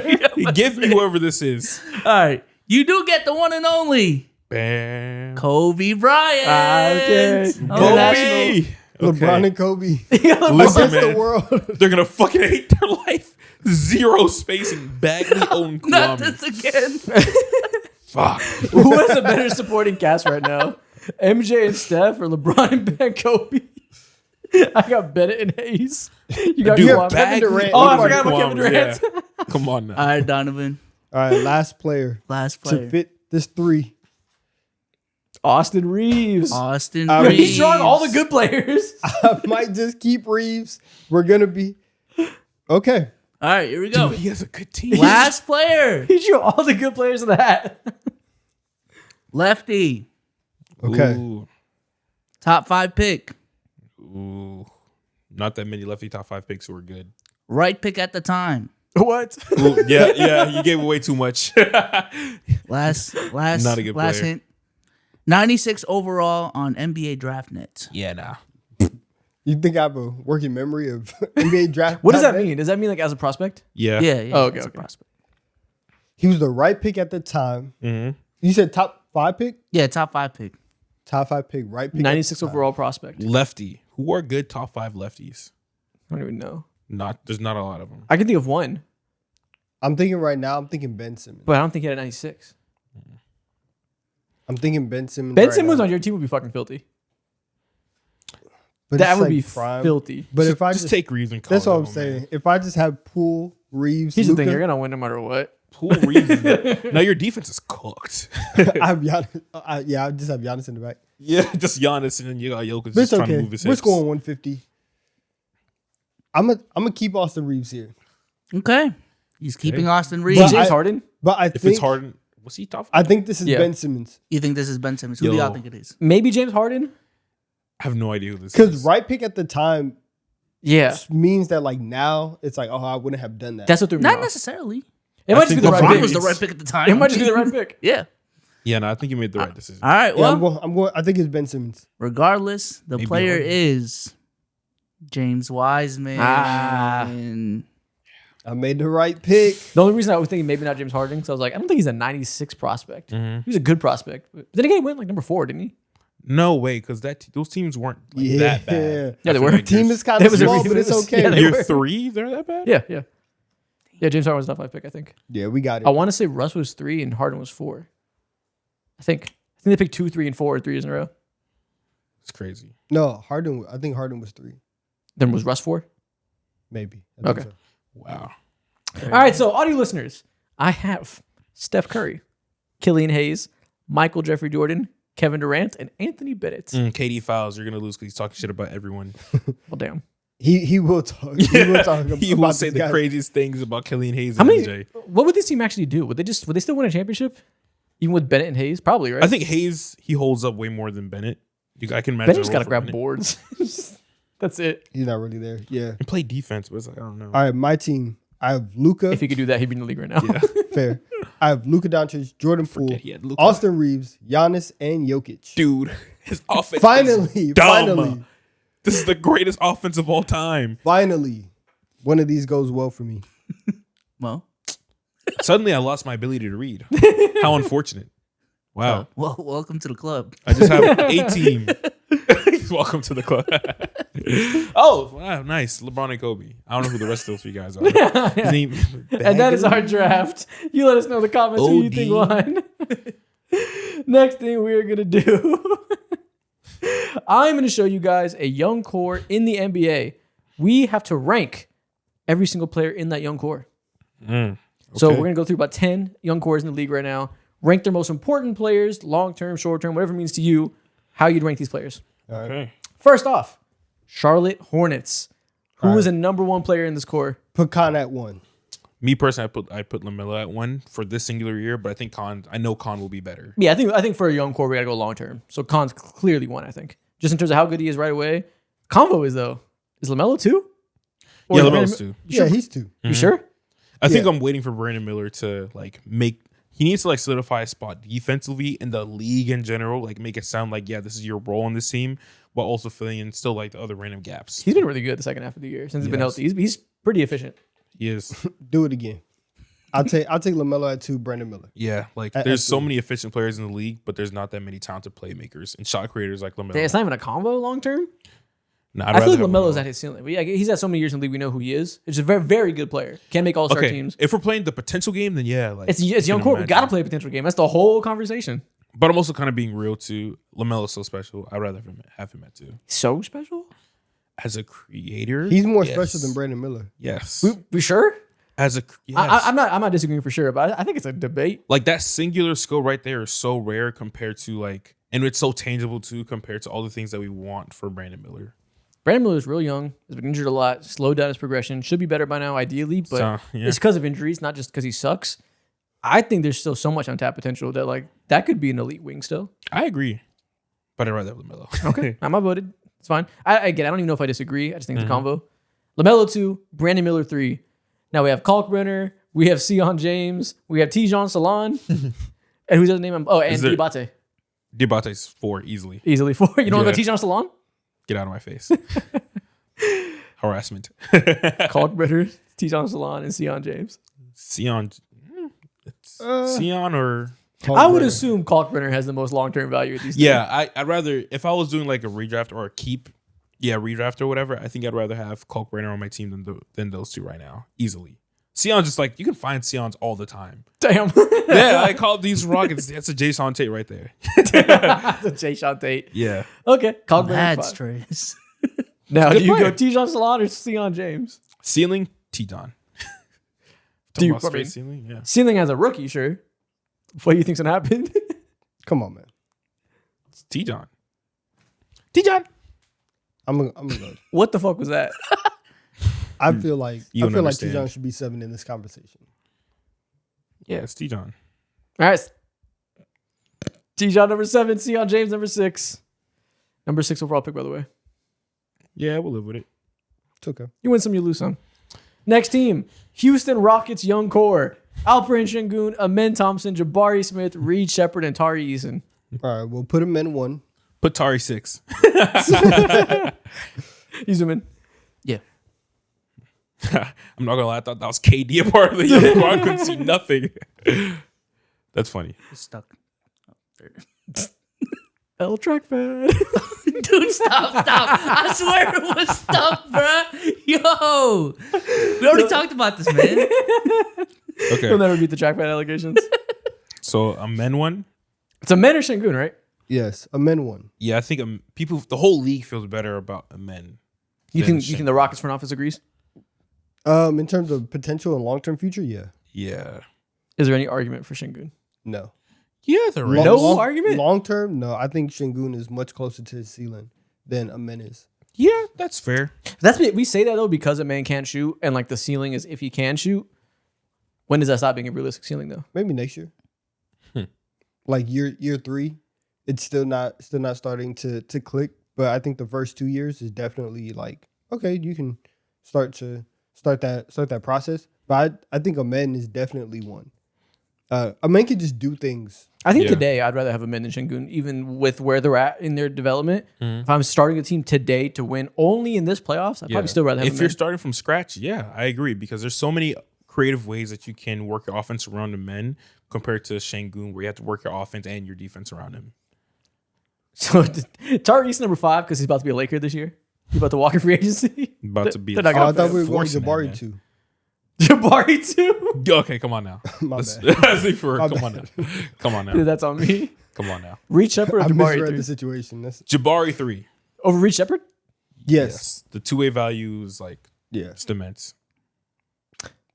Jabari is Jabari. Yeah. Very valuable player. They already paid him. Going to keep him for a long time. Good role player. Mm-hmm. You don't think there's a world where Reed Shepard is like an elite role player or borderline all star? I think there's a world, but to get to that world, you have to go through like a couple galaxies. You have to I fight. don't know some- about a galaxy. Yeah, Damn. you have to fight some aliens on different planets. It's a very specific path that you have to go down to get there. I think Jabari in the Got a box couple Viltrumites. yeah, I think Jabari in the role that he is right now as the player that he is can play on any team in the league, can be Yeah, very literally. valuable. I would have him at 3. You slot him in literally any starting lineup in the league, and he does not make them worse. Okay, well, what's Tari Eason? I would like to think that Tari Eason also has a ceiling like that. Right now, he's closing my eyes. I can't see nothing. So The ceiling has caved in. He's definitely 5. yeah, It's not a bad offensive season. I still believe him though. Like I still very much want the Lakers to sign him this summer. If he knows his role, then yeah. But I don't think. You don't think he knows his role? I think he hijacks the offense a little bit too much sometimes. Damn. Reed Shepard 4. Yeah. Tari Eason 5. He has value, but he's a hijacker. Hijacker. Next one, Utah Jazz, a 7-man young core. This is Okay. too much. We got Ace interesting. Bailey. We should be having 7-man young cores. They've been bad for a long time. What can I say? You should have 3, 4 maximum. It's Keontae George, Ace Bailey, Walker Kessler. this is Who's number 1? a wide open conversation. You could go Keontae, but I can understand if someone wants to do Ace Bailey. I think Keontae's defense is so horrible that it's not a shoo-in for number 1, Okay. despite the offense being the best. I think Ace Bailey at 1. Most untapped potential. Yeah. Yeah, I think so. I think he could be at 1. Low key, you can talk me. You can talk me into Walker Kessler at 2. You can talk me That's about Walker fair. Kessler at 1. That's fair. The way that Walker Kessler, obviously great defender, the way he was shooting the ball at the start of this year before he got hurt, again, That moves a super, lot. super small sample size. But what he was doing there legitimately was like, oh, we have a different level of player. Mm-hmm. You know what? Let's go Walker 1. Let's go Walker it, 1. Why are we tap dancing around the truth? Walker Kessler number 1. Okay. Ace Bailey 2? Yeah. Sure. Or is Keontae 2? Nah. Ace We 2. could do Ace. The ceiling too. of Ace Bailey, what he can Yeah. be at that 6'9" frame. If he buys into the Will Hardy offense, the shot making comes around with the on-ball stuff, the handle develops, he can be a top 30 player. Yeah, and I like Keontae George a lot. I really like the ascension to go get buckets, but as we've seen plenty of times, I think that if you start asking Keontae George to be a better defender, his scoring is not going to be the same as it is right now. I don't think it's right to believe that he's going to stay on that level. So that's why I think Ace Bailey is a better long-term outlook than he does. Okay. Now we got Kyle Filipowski, Bryce Sensabaugh, Cody Williams, and Isaiah Collier. Put them all at 7. So Cody Williams is probably 7. He's been better as of late. A few more betters to go. Listen, it's he. At least he can. How many more betters? Like 3. Okay. Yeah. I think Kyle Filipowski's probably 4. It's him or Isaiah Collier. I think think Kyle Filipowski's going to be their Nas Reed for a long time. Okay, we could put him at 4. I think when they're good, he'll have a role on this team. I have no opinion on these 3 guys. No opinion. And I guess we'll go Sensabaugh. He's Cam Thomas with good PR, and Collier at 6. All right. Do you want to change that? You want to put Collier above him? I think Yeah. Collier probably. I think. Do you want to turn him into Cam Thomas with mid PR now? Sure, Collier's above him. Okay. I think they're both pretty good. Honestly, pretty good young core.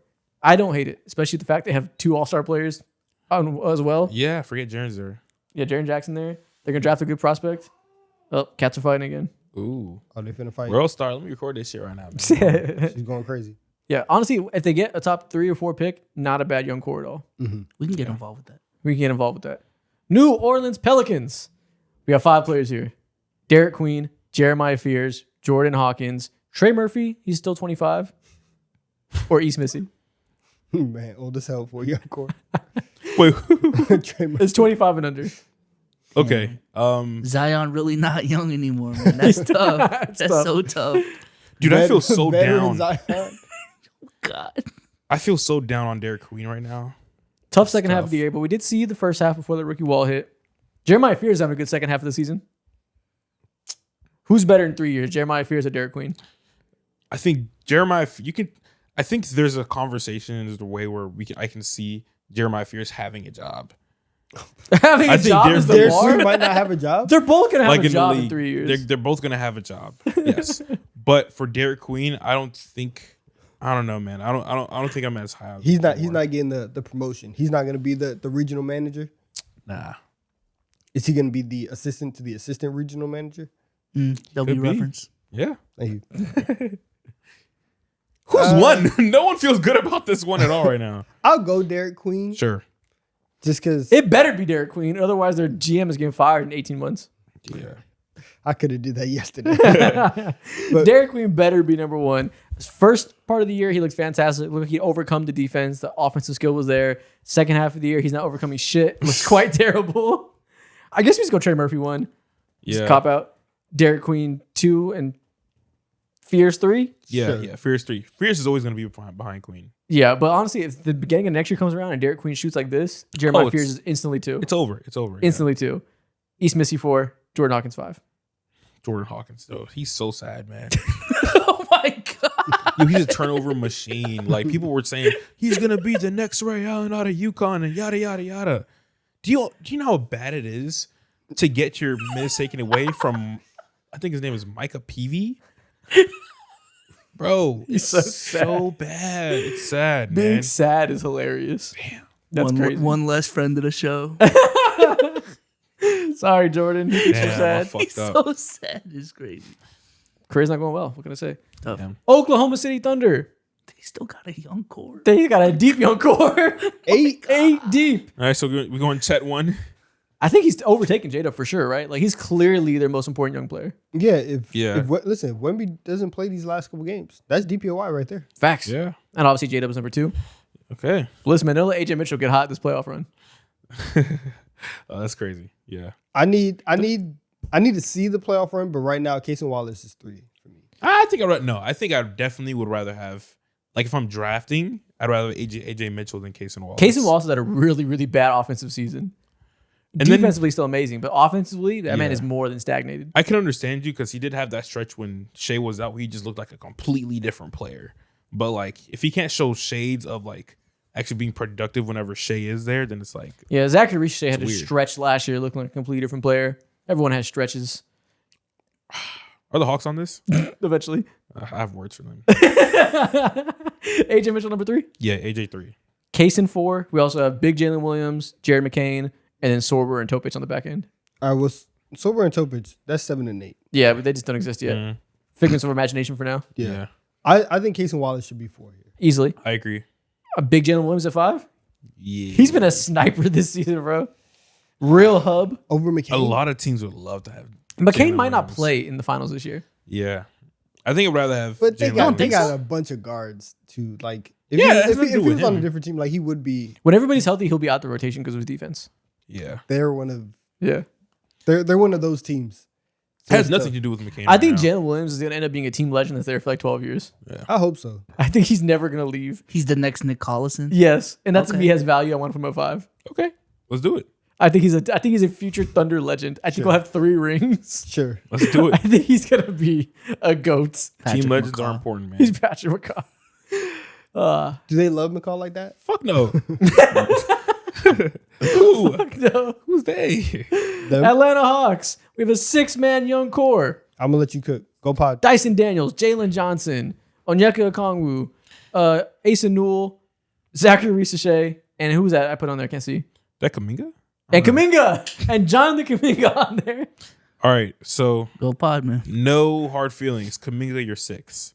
No hard feelings. No hard feelings at all. You are a firm 6 for me. Are you sure? Yeah, 100%. He's 6 because I don't think he might not be here next year. Bro, Zachary Risachet is on this list. Fun fact: Zachary Risachet got a DMP last night. On his birthday. Healthy. On his birthday. Oh my god. Yeah. Nah, that's actually mean. At Corey, That's we prefer insane. to That's have actually Corey mean. You Kispert. can't get 15. Hey, guess what? It was his big 21. Yeah, that's tough. He But had you're to still play. not. He You're was still definitely not 6 drinking to after me. the game. He I went would. straight to the club. Didn't have to shower or anything. Nope. Straight He to was Magic fresh City. already. I think he's got to be 6 He for that. put Nah. 2 more sprays of cologne and was like, "Yeah, I'm out there." That has to put him at 6. I can't Just lie. because our coach thinks you're ass, don't mean you're really ass. I mean, but you think that. So now the coach is wrong? I don't think. Yeah, there's been plenty of times where I'm like, what is Quinn Snyder doing? Yes, 100%. Is he wrong in this instance? Yes, He's not ass. he's not ass. Okay. I think Kaminga 6 though. cheeks. Is he back? Hips. Hips pretty good. Hips don't lie. Okay. Kaminga 6. Risachet 5. Yeah. Okay. You're lucky to kill Alexander Walker isn't too young enough. He'd been number 1. Oh yeah, it would have been. Would have gone crazy. One is funny. Obviously, Jalen Johnson number 1. Yep, easy. Asa Newell has to be 4. He hasn't done anything yet.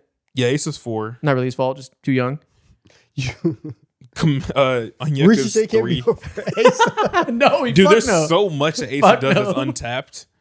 Hell no, he can't be over Asa. Yeah. No, sorry, it's not a conversation. Ace is so good. He's just killing a G League whenever he's there. I don't bro. even know that he's so good. I just know Trust that me. he's not Risachet. Trust me. Bro. I'm just Getting asking- DMPs on I'm your just You birthday. know, asking like the Rich says question. an otherworldly piece of ass. He's not. Low key. Bro. Low key. There's like 2011 LeBron and then that, dog. Like that's Bro, Risachet just be running around. Listen, man. His lack of activity is kind of otherworldly ass. I miss Trey, man. Like a year ago, I jokingly said he's Torian Prince, and then as the days go by, I'd rather have Torian Prince. I promise he's a much useful player. I don't know. Dyson Daniels is number 2, and Onyeka is number 3. Is that a conversation? No, it's not. I honestly I don't want Onyeka Okongwu as my starting center next year. Like he can be on the team. That's but- crazy. What a fall from grace. You used to love Onyeka Okongwu. I'm gonna start spamming. Yeah, that. I love ideas. No conversation. I just don't want to talk about it, man. You said you have words for them. We give you the words. No conversation. Yeah, no words. I'm keeping the words. It's nothing to talk about. Nothing to talk about. Portland Trailblazers. Another 6-man young core. Okay, so Denny is still under 25. You think I give a damn? put Klingon number 1. Donovan Clingan. Thank you. Put Scoot Clingan Henderson, one. Shaden Sharp, Tumani Kamara, and Young Hansen Put Klingon 1. over Denny. Yep. Over the All-Star. It's not a conversation. Stop. Dude, Damn. Klingon's 3-point shooting ability. No words. Elite offensive rebounder. A lot of teams would fucking fiend for that. No, I do think Donovan Clingan's like a clear cut. I was going to say future top 10 center. Low key might be a top 10 center right now, the way he's been playing. He should be he's on the like Hawks. Is there any reason to say that he's not as good as Zubac? no reason. Oh, his defense is crazy. His defense is crazy. And like obviously Zubac's a better offensive player, Klingan's a better defensive player. I think it's like comparable level of players these days. Yeah, that's fair to say. He's so good. He should be a Hawk right now, man. Denny number 2. He really should be a Hawk right now. It's crazy. Your Yeah. GM's stupid as fuck. Or past GM. Yeah. Yeah, let's put Denny 2. Scoot at 3. You can tell me anyone at 3, honestly. Nah, don't put Scoot. I've been very, very. Are we off of Shaden Sharp? Maybe it's Tumani Kamara at 3. It's easily Tumani Kamara at 3. Yeah. Easily Tumani. I've never 3. been a Shaden Sharp guy. I'm waiting for someone to prove to me I should be a Shaden Sharp guy. So Shaden at 4. But I'm certainly not a Scoot guy, so Shaden gets number 4. Yeah. No, Scoot. man, listen, out of just pure ceiling, yo, Young has Yeah. He said, "Yo, dot dot dot dot dot." He has a ways to go. And the next word was Young. Yeah, please. He has a lot of stuff that he can learn. Yeah, that's the worst player in the NBA right now. And it's not a conversation. Yeah. Maybe time will change. I mean, he's raw. He's a young Let's say I'm buying prospect. stock right now. Yo, them dots. Well, on he the literally through. can only go up from here. Exactly. So it's fair. Yeah, He'll true. make some modicum of profit. Let's lock in, man. I'm putting half a unit on Yang Half Hao. a unit. You looking bad right now, gang. Come on. Let's lock in. It's And not pretty. Yeah. so what? Wouldn't you want somebody to believe in you when you're having a tough time? No, I'm saying, yeah, we gotta lock in. Who am I? I to believe- not hand out that belief to people who need hope, to people who need belief in their life. Okay. That's what I'm here for. Okay. Praise. So yeah, Young, I'm with you. With you too, man. Lock in. I'm with you. Lock in. He said, "I'm standing for Young, man." Yeah. Nice, man. Someone got to do. He just called him the worst player in the NBA. You think he likes to hear that? No. You're right, man. Now I never called him a liar. There you go. Wait for the shoe to drop. Detroit Pistons. Cade, Asar, Jenkins, Stewart, Holland, and Duran. Put Mr. Cunningham at one. Obviously, Mitch Cunningham at 1. Is there any conversation for Asar to be 2 over Duran? Not yet. I don't think so. Trick No. question. not There yet. would never be a conversation. Jalen Duran's number 2. Never. Okay, that's a drag. Never.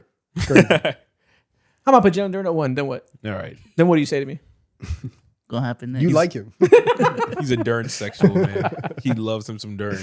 Duran's so good. I'm not gonna lie. I love Jalen Duran. Yeah, I know. Tell He's me so about good. it. I know. He's so tough. Tell me about it. very comfy. Very, very comfy. Asar, Stewart, Holland. All right. Put Asar at 3. Yes. When you can be the best wing defender in the NBA in year 3, You're special. you're special. How far is Stuber gonna fall, man? He's so good defensively. I have a lot of faith in Ron Holland still. Mm-hmm. But he's like many prospects. He needs to know. develop a 3-point shot. Yeah, I I know. don't think he could be 4 right now. Yeah, I think so. Go Isaiah Stewart, the more ready-made product. I think I'll go Stewart right now. Another guy who might be a Pistons lifer I know that means something. for life. You're gonna keep him around. They retire 2 numbers in the 1, 2. Put Beef Stew at 4. Yeah, Holland at 5. Dennis Jenkins. it's cool. He just got on the scene, man. Plus, I was trying to laugh and I had to sneeze. So I was, I've never seen that combination before. That's funny. yeah. Jenkins number 6. Yeah, Just Ron did the Holland fastest and Dennis 6'7", Jenkins. dog. That guy's so lit. He's so lit. I haven't seen him in a while. Fell off. Hope he's doing well, man. And that's the Pistons. Next one we got San Antonio Spurs. This is a fun one. Obviously, Victor Wembanyama goes number 1. Stephon Castle versus Dylan Harper. Give me Harper at number 2. Not a conversation? His ability just to get to the rim against anybody and his strength literally at the rim, his angles, Castle doesn't have that. That's a gap for me. Castle would fit on every single playoff team ever and make them better. He would. Like the floor is outrageous. Today, he'd be one of the best role players in the league for a decade if he never got better. He's good, man. I'll take Castle at 2. What? I'm sorry. I'm Keep in mind, I was just starting a conversation. It's I know. Harper. It's not close. No, no. I didn't expect no. anybody to agree with me. No, I'm How was taking he happening? Castle. I'm taking Castle. How was he happening? I'm taking Castle. No, it's Harper. Keep him. Dude, his I'm taking potential is tantalizing. I think Dylan Harper right might be a now. top 10 player in this world. We did our rookie tier list a couple of weeks ago as a main episode. We put him in All-Star, and as soon as it ended, I was like, why didn't we put him in Superstar? We like glazed past that because we put Con there and spent all the time talking about him. Harper is a future superstar. Yeah, he has like top Castle's- 5 point guard written all Castle's over. crazy, man. Castle's just a Yeah, I really he's- like Castle. He's an elite role player, but I don't know. He's crazy. Castle's extremely good. I Yeah. think it's insane they have both these guards next to Wemby for his whole prime. It's outrageous. His defense plus a 3-point shot that's coming around, a little bit of creation, like it's nasty. No, he's filthy. Yeah, The fact that that's their 3rd best prospect in their young core, insane. yeah, He would Like- change the Hawks' lives. he would. Oh, man. 100%. Best player on the Hawks by far. All right, let's relax. I don't know about all that. Wouldn't be a conversation. Listen, you roll the ball out, 1-on-1, he's locking the Oh Jalen my god, Johnson. he put Jalen Johnson in a fucking. All right, let's relax. 1-on-1? He put him in a straight We're jacket. talking about a 6'9" guy shooting 38% from the He three-point timed line. with ropes and Please. You throwing think the Stephon ocean. Castle has nothing for that? I'm sure That's he clamps. has something for that. But That's come on, man. clamps. He time and fish wire and throw him into the bay. Dude, All right, man. if there's one thing I love, it's the roll the ball out. It works every time. It's awesome. Because you can just fuck say the whatever you stats, want. fuck the eye test, roll the ball out. Who really does? Oh, yeah. I just fuck the numbers. If fuck I the took context. everything away, and I just Roll the ball out. Just Look roll what the the fuck ball out. happens. What happens next? if we get down to the essence of the game, if I put you two in a room with one peach basket, who's coming out on top? Stephon Castle's beating Jalen Johnson. Mind you, we talked about the Hawks like 7 minutes ago. What are we doing? I told you I was letting you cook. Devin Vassell, Champagne, and Carter Bryant. Oh, Ooh, World Star. Had a couple licks in. Meek. I wonder if the mics picked it up. I wish it did. Carter Bryant, Devin Vassell, Champagne. Carter Bryant 4. Comes to Over but Vassell? dude, Vassell's very good right now. Carter Bryant is different. Vassell is the type of player that might decide playoff series. He might get hot. Where they are now, and that's like Yeah, that's his role. Carter Bryant going forward, his defense right now is already fantastic. He's obviously another one of those guys. If he can figure out how to shoot, he's going to be unstoppable. Like we obviously, yes, that needs to get there. He needs to be a consistent shooter. We've seen stretches like that already this year. I believe in Carter Bryant so much. I do too. But Devin Vassell's such a sure thing, and he's someone who can play on literally any single NBA Bro, team. same because team. of Carter Bryant's combination locking of him things. up. Like, All right, bro. That's just what you want to do. bro, Actually, at this point of his career, though, it wouldn't. Vassell might cook him right now. He's a rookie. He might get Vassell's fried. fine. I don't. You started the roll the ball out logic, so I got to continue it. Vassell would fry him today. Yo, Carter Bryant moving forward is different though. I do think he'll be really I think he is a better prospect right now than I even wanted him Vassell. on the Hawks so bad, man. So bad. I'm telling you, all these people would change the Hawks' broadcast lives.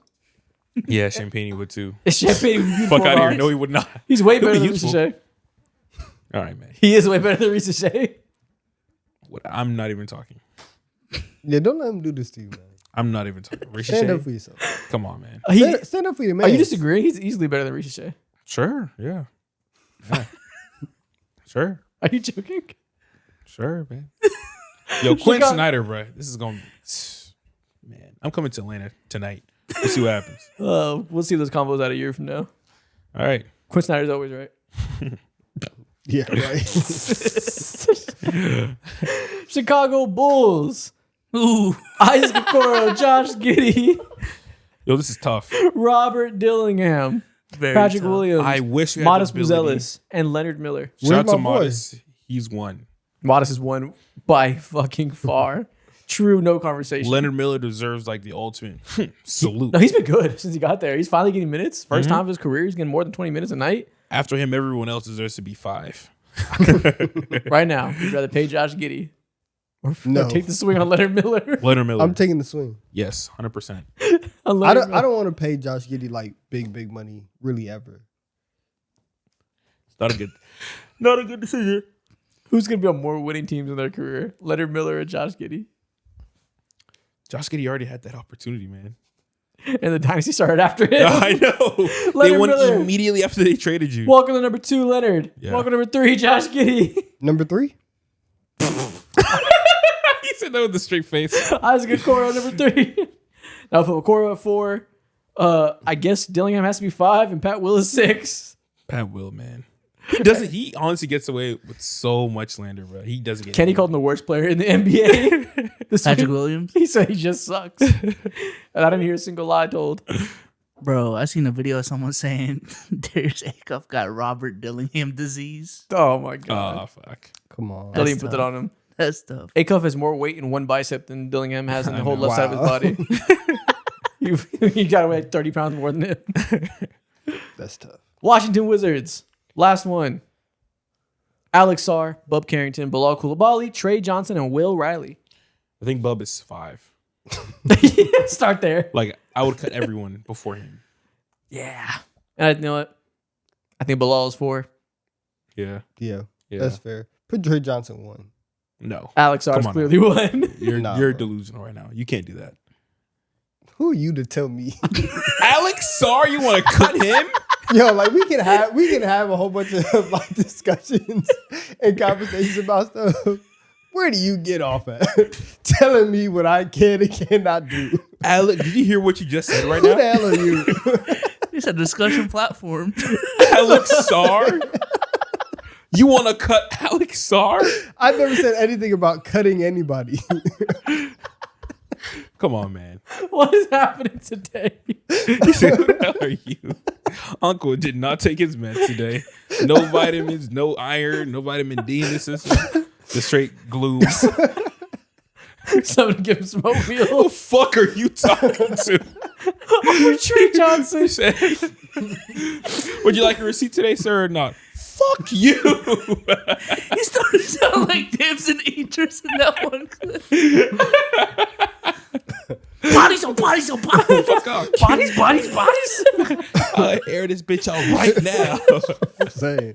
Alex Sarr number 1, Trey Johnson versus Will Riley for 2. Will Riley's really fucking good. Yeah. He showed me so much more this year than Trey Johnson has. I'm not gonna lie. I don't know. Oh, I don't know about that. no. This know about year, this season, Will Riley has easily shown more. I don't know. Now we I'm- still have the preconceived notion of who Trey Johnson can be. I'm not out on him. Trey but Johnson is still like He's that. shown Like, he had like output this year. I guess. no, it's not like, and I guess I guess. Trey There's Johnson tangible legitimately had things, like yeah. had stretches and moments where he looked really good. I'm not saying he looked bad. I'm saying Will Riley's looked exceptional. You're taking Will Riley over him? I'm opening the conversation for the possibility to be on the table. You're delusional, buddy. That's the least delusional thing ever to take Will Riley with Trey It's up for Johnson. discussion. That's mad reasonable. Everything's delusional today. Mo, we can at least have the discussion. Type shit. That's what spotting's about. Yeah. I guess. I don't want to do that though. Like if that's what we want to be about, then okay. But I think I really But do. we shouldn't be about it. Trey Johnson 2, Will Riley 3. I'm done with this conversation. Like we're arguing about Trey Johnson. I legitimately think that like Trey Johnson is just such a talented shooter in like one, he's just like pure ability, but then also the ways that he can get to his shot. And I think that once the Wizards actually have somebody, I'm very high on Trey, especially next year. As Trey comes in, you have a more traditional point guard where he can be set up in different ways. I'm buying all the Trey Johnson stock I can. Yeah, that's fair. Next thing we're going to do. B Souls has put together a category of players for us to blind rank. I have no idea what's coming up. I told him to pick a category of whatever he wants, and we'll run with it. Don't know what the mind of Kinky Souls did with that. I can only assume it's kinky stuff. Let's calm down. It's aura. Oh, yeah, pretty kinky. Oh, okay. The category's aura. Okay. Player number 1, Anthony Edwards. I love that it is a little kinky. That's It's one. that's level 2. Level What? 2 kinky. Level 2 or There's no argument for number 1? no. There's There's an argument. there's an argument. Oh my god, he's just some guys. You could talk about this for days. There's a possibility of discussion for it. B Souls, is this all time or earn the league right now? All are in the league. All are in the Okay. league right now. I said earn the league right now like a gorilla. I would just say around the league and I said in. I said earn the league. Oh, if it's only current day players. There's a real argument for one. What if you pick your man's Who's my man's? Mr. Dern? Ooh, fuck. And you know what's great? That's his man too. I bet Jalen Duren's on here. I think that Dern's on here, so that's why I think. Okay, and welcome to level that's two. why I think like the top spot may not be as solidified. All right. Next up, Draymond Green. 5. What the fuck? Bottom of the list, Draymond Green aura. bottom of tier 4. The last name. Yeah, no. KD. Well, next to Draymond. I'm not yeah. gonna lie. KD has very these days. It's gone. Post KD files, It's gone. post Twitter burners. KD has very little aura. He's Like lost the- a lot of aura post Brooklyn. Yeah. He's lost a lot of aura. The only aura that he'll have is like in the future, and from here on out, people are gonna be like, "Yeah, bro, KD was inspiration. I molded my game after KD." That's the only answer he has. I don't think he'll left. ever recover to the same pre-Suns aura he had. And he's not even sticking to his foundation. Like he has a what's it called? Like a campaign with a lotion company now. Mm-hmm. Used to not put lotion. He used to be ashy all the time, Listen, and he would stand on that business. Now he wants to go chase a check. Ah, I was don't like that. listen, yeah, That check was disgusting. He thought you didn't were about to say- disclose those numbers. So it was $1 million What'd you say? commercial for like 12 minutes. I thought you were about to say, "Oh, now you don't want to be ashy all of a sudden." That's what Like, I damn, said, he too. can't. I He mean, can't put he made lotion. it, but he all the time. Everyone's like, "Yo, put on lotion." He's like, basically, who are you to tell me what I should be doing with my body? Now he wants to go do it for a check for personal gain. Nah, man. Tough. Shea Gildas Alexander. What the One. fuck did we do? One. One. Who has, consensus, who has like more aura. Well, the than- consensus these days, people don't like him anymore. People hate him. man, He's lost the Aura Man title. People just view him as free throw man now. who the fuck? Me, Come I on. know the Warrior's still strong. So I'm You know what not Streets are a- calling him? Streets are calling him FTA. What's that mean? Instead of Oh SGA, my FTA. god, that's so Oh. terrible. I think he's It's neck funny. and neck with Ant. Who Yeah. the fuck can be number one then? It's if really not- you're just saving the spot for his mans. Stop saying his. I man. guess It is your man. your Okay. toes are curling as you speak. You can smell them. All right. Stop lying. Kyle Kuzma. Listen, man. Bottom of the list. Big coup. When he was in DC, he could be 3, but it's 4 now. Is that Shangoon? yes. Big Again, Sengun. bottom of the barrel. Fuck. Now I feel bad for Draymond. Draymond. Dylan Brooks. All right, Oh, now yeah, that's that's real level aura. 3. That's real That's level aura. 3. Yeah, put him at 3. That's real villain aura. Yeah. That gets you somewhere. He got dropped by KD right after he was talking shit the other day. Who is that? That's LiAngelo? LiAngelo Ball. Hey man, What? y'all hear that new hit piece? Let me hear- Hip. Hit How's it go? piece. How's it I go? don't. I actually don't know how it sounds, but I mean I know how it sounds, but I don't like grasp any lyrics at all. Let me hear your best It was just impression tough. of one of the songs. I don't know. He was talking about his mom and how he made it and shit. So I don't know. Oh, Let me hear a different song. My business when I corner. Whoa, or something like that. I don't know. What was that hand motion he was? Listen, I have no idea what the hand motion LiAngelo was. was not rapping about any of that. Yeah, it went like my business or that corner. Whoa. I'm not lying right now. He's rapping like he's cupcake. I'm not a rapper. Whoa. We'll go LiAngelo 3. Level 3, LiAngelo Ball. W podcaster. Who the fuck is that? Jared Vanderbilt. He be putting that shit on. Now we're diluting ourselves. Off the court aura? He does argue with JJ Redick. JJ Redick took him out of the game after 1 minute in the second quarter, and he charged him up, got in his face. So What Yeah. the fuck are you doing? I just got in the game. What the fuck? Is that aura? I mean, That's what he did. He was like, We can't put him at 1. he's a Laker. He puts that shit on. He's 6'7". He has the most aura in most buildings. Keep going. You could convince me number 3. well, that's your only option. Yeah. Number 1, Bam. He got it for the year. He got it. He honestly does. 83-point aura is unmatched. He got it. Wow. It's not bad. It's pretty terrible. I mean, who should we have moved? KD up? No. I think even today he has more aura than the. Then LiAngelo? No. Nah. Tripping. Dre. Then LiAngelo, man. We got a real suspect here. Then LiAngelo? That was crazy. Yo, so then LiAngelo? He will jumped out of the That chair. was crazy. Whoa. LiAngelo just dropped a single today. That was crazy. And Whoa, man. it's kind of decent. Whoa, it's halfway Nelly. decent. Whoa, Nelly. Slow down. that was nuts. No, it wasn't. Whoa. He said, then LiAngelo? He turned to be solos. I think not. Nay. Next thing we're gonna do. You guys know the legend of Celtic Shaq. The GOAT. We gotta pick the other best Celtic Shaq players of all time from point guard through center. Who embodies the ethos of Celtic Shaq across history? Okay.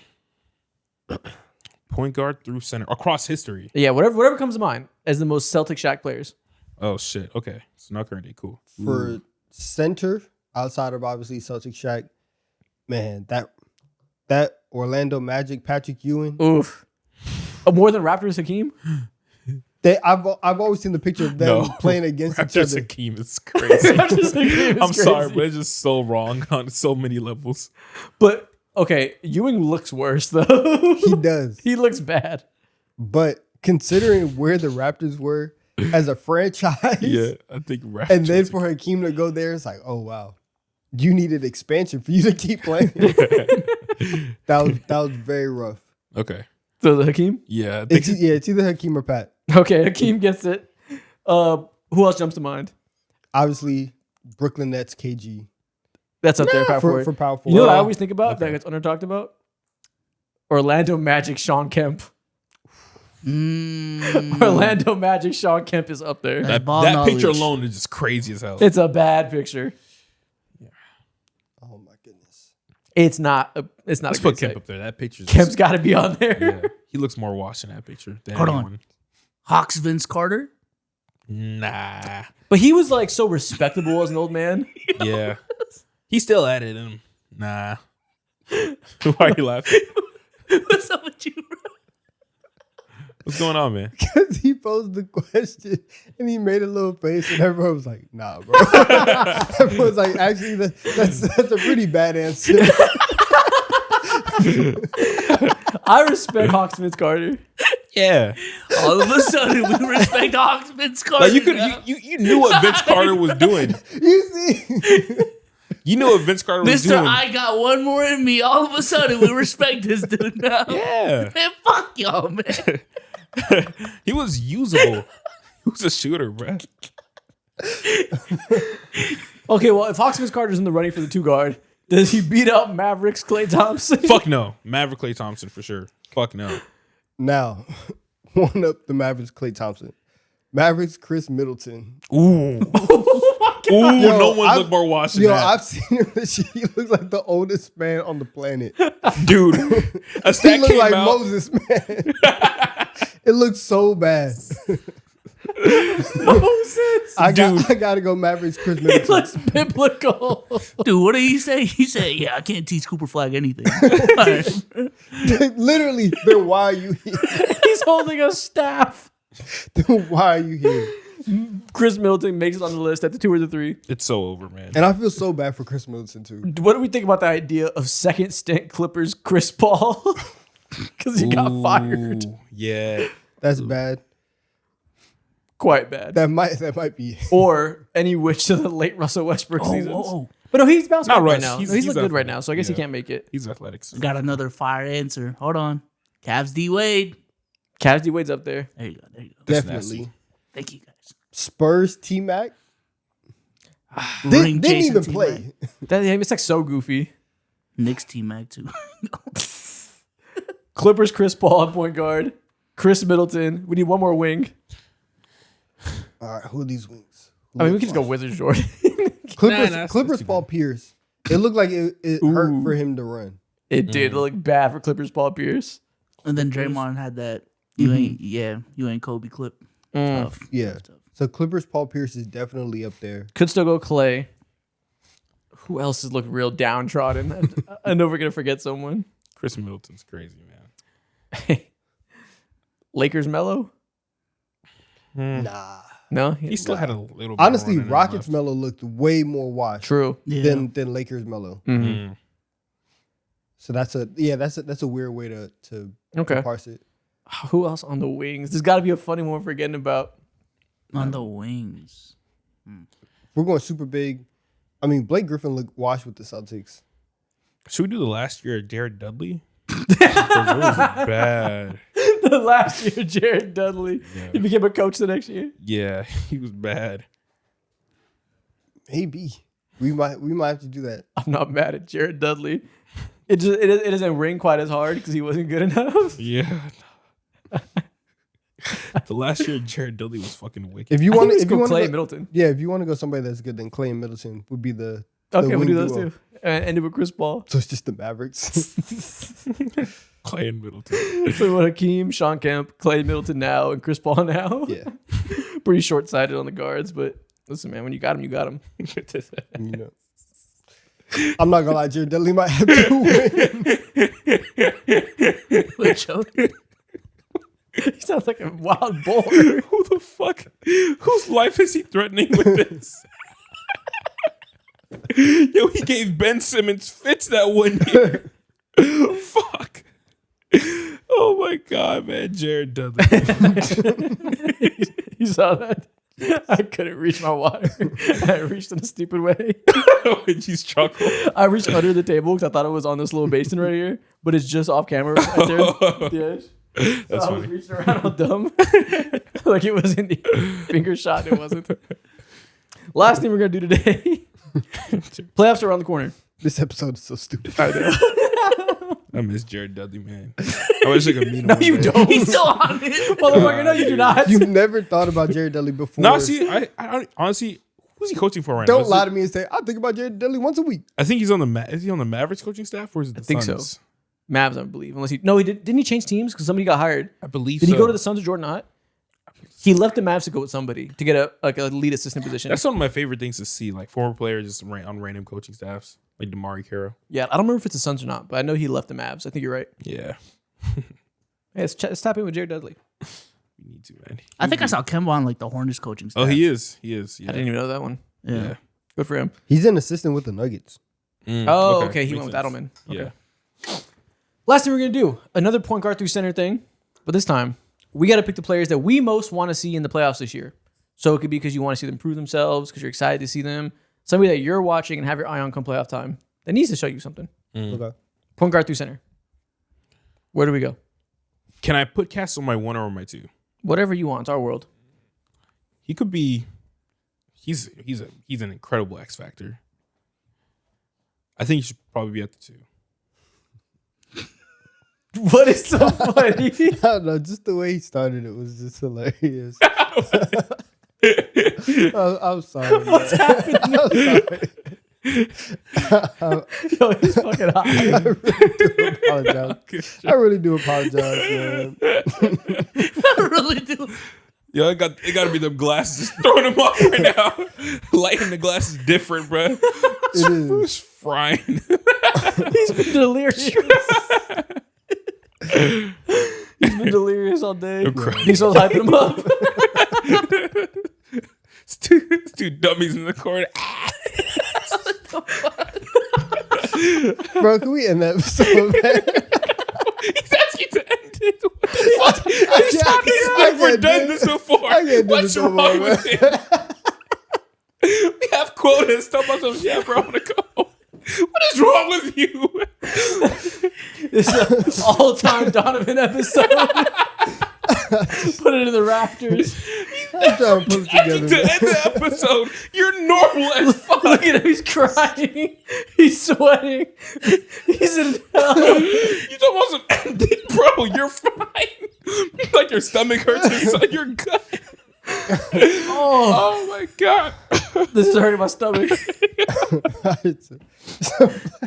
All right, let's end this episode. Have y'all ever been like this without me? Is it me? Am I the problem? What the fuck? Oh I my have no god. idea what's going on. We'll see y'all next week. This has been the Deep 3. We'll see y'all. Oh, we're actually ending. Oh shit. Salute.